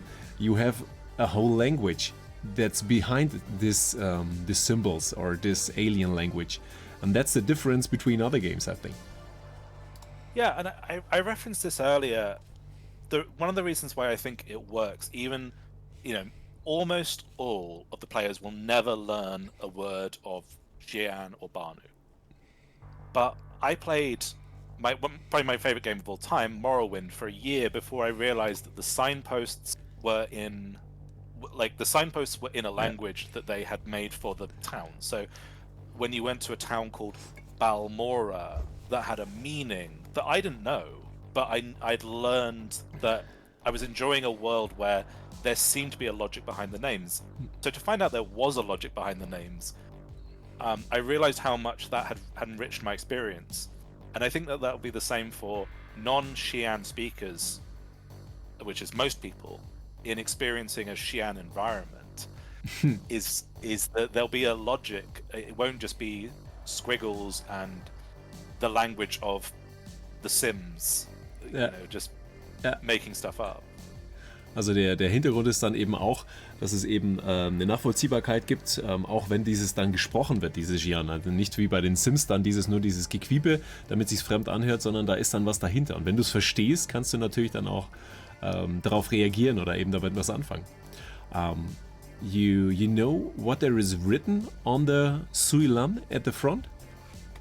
Yeah, that is Gatak Suilan. So that is just the name of the ship. That was a decision by Dan McCabe, the designer. He said, I want to have some Xi'an writing on the outside, and I guess they decided that they were going to have the ship's name. So Gatak is the house that makes it, or Gartak, as the Xi'an say. And then Sulen, which means fly peacefully, in the sense of... I looked up the German translation because it's a specific translation. I'm just trying to remember now. It's not peacefully as in kampflos. Yeah. It's peacefully friedlich. Ja. Friedlich. Also auf dem Schiff steht wirklich Gatak Suilen drauf, eben in Xi'an, und das bedeutet friedlich fliegen, also flieg friedlich. Und eben das wollte der Designer eben auch haben. And there is one point in the ship where is Gatak written in a standard human language at the bed. There is the Gatak symbol and Gatak written in non-Xi'an. That was the only word I can read inside the Suilan for myself. But there's also the translations on the elevator. Yeah, So it that's says- true. Yeah, in English. That's helpful. The most interesting thing that came out of the labels, most of them label the thing that they're sat on. So it says shield generator in Yeah. Xi'an next to the shield generator. Okay, that's nice. And there's a few where it says, danger or keep clear. That's nice as well. the thing we learned as the players was that there's a phrase which we haven't seen before, which is Song Shi Sao Shan, which means permission from the Xi'an Empire, and it's like a seal of approval. And so that was new to us. That was like, that's similar to how Banu ships are marked with that symbol that means Embe Banu, made by the Banu. So that's a new thing. That's kind of cute. I hope they did for Squadron 42 or later some Xi'an writings on interactable buttons. So don't press this button. And the whole ship explode, don't press it. And nobody check what this means, and everybody would press it. Besides you. Yeah. You're not. Yeah, the thing I always tell people with the Xi'an is if they start talking and all their sentences start with a word that starts with the letter R, then you need to worry. So if they're going like, oh, Sheselen, Isen, yeah, that's all fine. Whereas if they're saying like, Reth, Rual, then they're probably about to kill you. So. It's like Klingon. Yeah. So awesome work, I love it, and it's a deep dive into Star Citizen because flying ships, fighting battles, shooting enemies, it's game mechanics, but to feel a Star Citizen you need to deep dive, and it's one way to get into Star Citizen, to deep dive in languages, science, exploration, and this is the part where is, I think, unique to other games. You have it in other games, but not so deep. And I mean, I think that most of the videos that I've made are what people would call deep dives, because, and I think they do love hiding details in the backgrounds, right? I have a video which I think might be one that you wanted to translate next, which was which of the UE Navy ships are in the background of the Squadron 42 trailer. Yeah. And there's ships that appear elsewhere. So they've appeared in my favorite is the UES Banshee. The Banshee is at the Battle of Vega, and then a few years later, for IAE 2951, Jimmy blows it up. Jimmy destroys it with the Ares starfighters, and that's just an Easter egg. But I love that kind of detail. It's great, and they put it into the game. So any piece you see in trailers, movies, or something, you can find it inside Star Citizen, or a hint for this. There was a question. Wo kann man in New Babbage Schiffe kaufen? Wenn ja, wo? Und zwar, Joshua, aktuell ist auf New Babbage die Messe, die Intergalactic Aerospace Expo. Da kannst du alle Schiffe, die da ausgestellt sind, und es sind gerade für 2 Hersteller, glaube ich, um die 50 Schiffe, ja, fast 40 Schiffe, kannst du komplett ausleihen. Jedes 24 Stunden und kannst du alle fliegen und alle testen. Deswegen, wir gehen sowieso gerade auf die Expo, dann kann ich dir das nochmal zeigen. Und ansonsten gibt es auch am Spaceport ein Terminal, da kannst du zwar keine Schiffe kaufen, aber leihen. Du hast auch ein bisschen Geld. Und das ist die Möglichkeit auf New Babbage. I jump once again into the game and go to the IE to show where you can rent ships. So out of the places that have been shown in... actually, I guess there's 2 questions. Out of the places that have been shown and out of the places that have only been talked about, where would Karolinger live in the UE or the Star Citizen universe? So, for playing Star Citizen, I live in Lorville because it's central. But I think if I really live inside Star Citizen, I live in New Babbage. It's a nice place. It's cold. I think I'm more of an Orison person for that. Orison, it's too windy. Yeah. Yeah, we don't know what the gases smell like, do we? Yeah. And the space whales. I'm excited to see them. I hope we see them. Excited too. And I can imagine it's not that far away, because we see it in some trailers now, and it's a small edition. So if they have the models, And if they are already floating, they can hide it on a secret place and wait for the first player who did an exploration trip. Like other exploration trips, we got some nice exciting features. It would be a great addition. I've long had an ambition for my YouTube channel. I think everyone, if you say, what's your favorite YouTube video from Star Citizen? A lot of people would say Morphologist and Architect reviews. Of the 890. Yeah, the 890. Because having an expert view on something like that is really fascinating. Yeah. Now, I am a biologist. I am a developmental and evolutionary biologist. I'm the closest to being a xenobiologist, a sci-fi xenobiologist as you can get. It's awesome. So I never know that. Jail dissects a space whale. Like, I would watch this. No, so that I've thought about it, but it kind of ends up being a little bit. I don't think it's as interesting as architecture, because architecture is an art, whereas just a technical dissection, I guess, is less fun. So. And also, architectural is a visual thing, and you can show it for a video. But yeah, I can't show much of the stuff from my work. I'll get demonetized. Oh well, if I get monetized, I'll get demonetized. I think I have a permanent loading screen here. Yeah, I'm still on a loading screen as well. I think I have thought about doing it for the Terra Cow, the Kazi Grazer thing. So it's nice to have ideas for videos. Ah, you're in. Oh no, you're back. Yeah. You're back. There are the Xi'an writings on the components you mentioned. These are the labels, yeah. So if you go into your STULEN and you look at these little silver plaques, they say, most of them say the thing that they are next to. There's a couple, I've actually sent, at the request of somebody else, a correction sheet into what they've misspelled or got wrong. So this one on your screen at the moment is misspelled. The cooler. Yeah. I think they are afraid of you. Oh no, Jay got another error. I mean, I'm afraid of Chris Harrod, because anytime I put anything up, he'll find the mistakes that I've made. So there is another instance. Oh, there's many instances, yeah. There's a guy called Angry PC Tech, and he makes metal coins.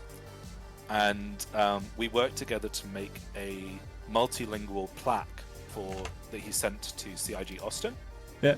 And also a Xi'an coin, which will be revealed soon. And yeah, as soon as a picture went up, Chris was like, "You misspelled that." Yeah. Okay. Yeah. I didn't know he was carving it into metal straight away. Oh, I see. Space Tomato is also streaming, and we are coming to the end of our stream. Ja, wir übersetzen ab und zu. Guter Hinweis. Und zwar, Jay hat erzählt, dass eben viele Kleinigkeiten drin sind, zum Beispiel in der aktuellen STULEN. Viele kleine Plaketten, wo auch Xi'an geschrieben steht, was sozusagen drin ist, also welche Komponente. Und dass wir auch, oder dass er jetzt auch schon ein paar Sachen gefunden haben, die waren falsch geschrieben, also vom Entwickler. Und dass ihn auch nochmal Chris Harrow kontrolliert. Da gibt es also mehrere Instanzen der Kontrolle, die sich eben damit auskennen und was für uns eigentlich für die breite Masse so eher unter dem Radar läuft. Also sehr interessant. Und demnächst soll es noch einen Coin geben, ein Xi'an-Coin, der dann bald veröffentlicht wird. Da waren eben auch beteiligt. Und das ist echt ein spannendes Thema. Definitiv. Und da ist noch eine Frage. There is a question. What do you think about the Xi'an? Are they the bad boys or planning sneaky against the UEE? What do you think? I think that the Xi'an are always planning something sneaky. I think it'll be for the Xi'an, but maybe not against the UEE. There's a difference.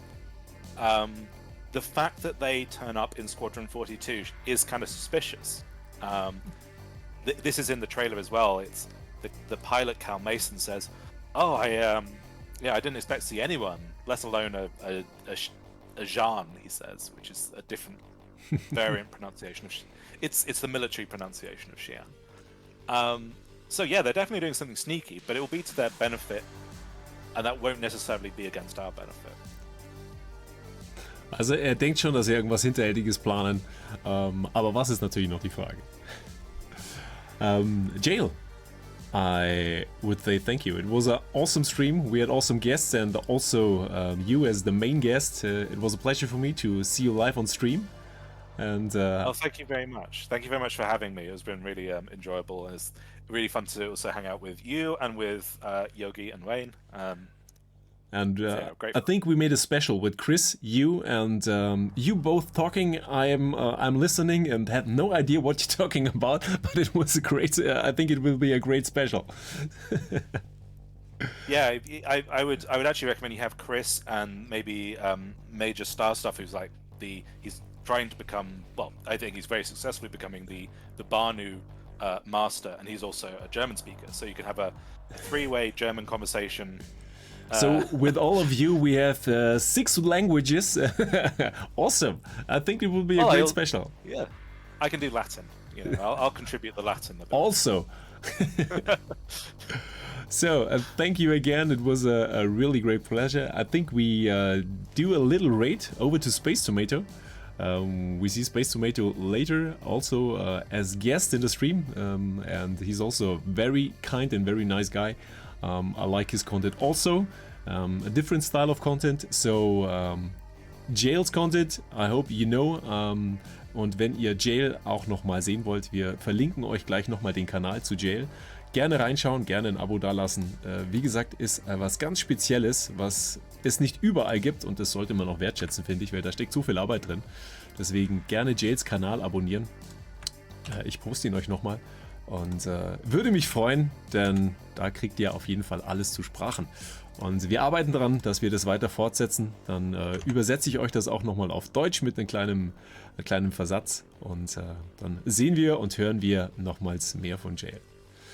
Und dann würde ich sagen, wir gucken rüber zu Space Tomato. Der ist nämlich auch live und da schauen wir kurz rein. Denn das ist auch einer unserer Gäste für die nächsten Tage. Und da werden wir doch mal kurz rüber raiden. Oh, Moment. Das ist alles nicht so einfach heute. Alles neu. So. Dann sage ich schon mal vielen Dank, dass ihr dabei wart. War ein richtig cooler Stream. Ich hoffe, euch hat es auch gefallen. Ich hoffe, das war auch in Ordnung mit dem Deutsch-Englisch, Deutsch-Englisch, Deutsch-Englisch. Aber mit so grandiosen Gästen, da kriegen wir das doch, glaube ich, hin. Und hat, glaube ich, ganz gut gepasst. Und ich freue mich schon auf morgen. Und da wird es natürlich auch wieder 16:45 Uhr losgehen mit einem weiteren grandiosen Gast. Und wir werden auch die Tage nochmal mit Fexi zusammen raiden, zusammen streamen auch. Also war richtig cool. Thank you again, Jail. It was a pleasure for me. We stay in contact, and I'm excited about the latest news about the Xi'an and your content as well. And I hope you have a good evening and your cats are happy. I'm sure I will. Ciao. Ciao.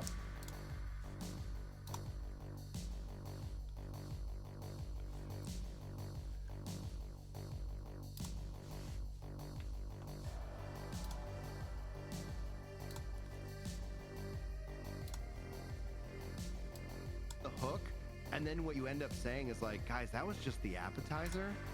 If you want to get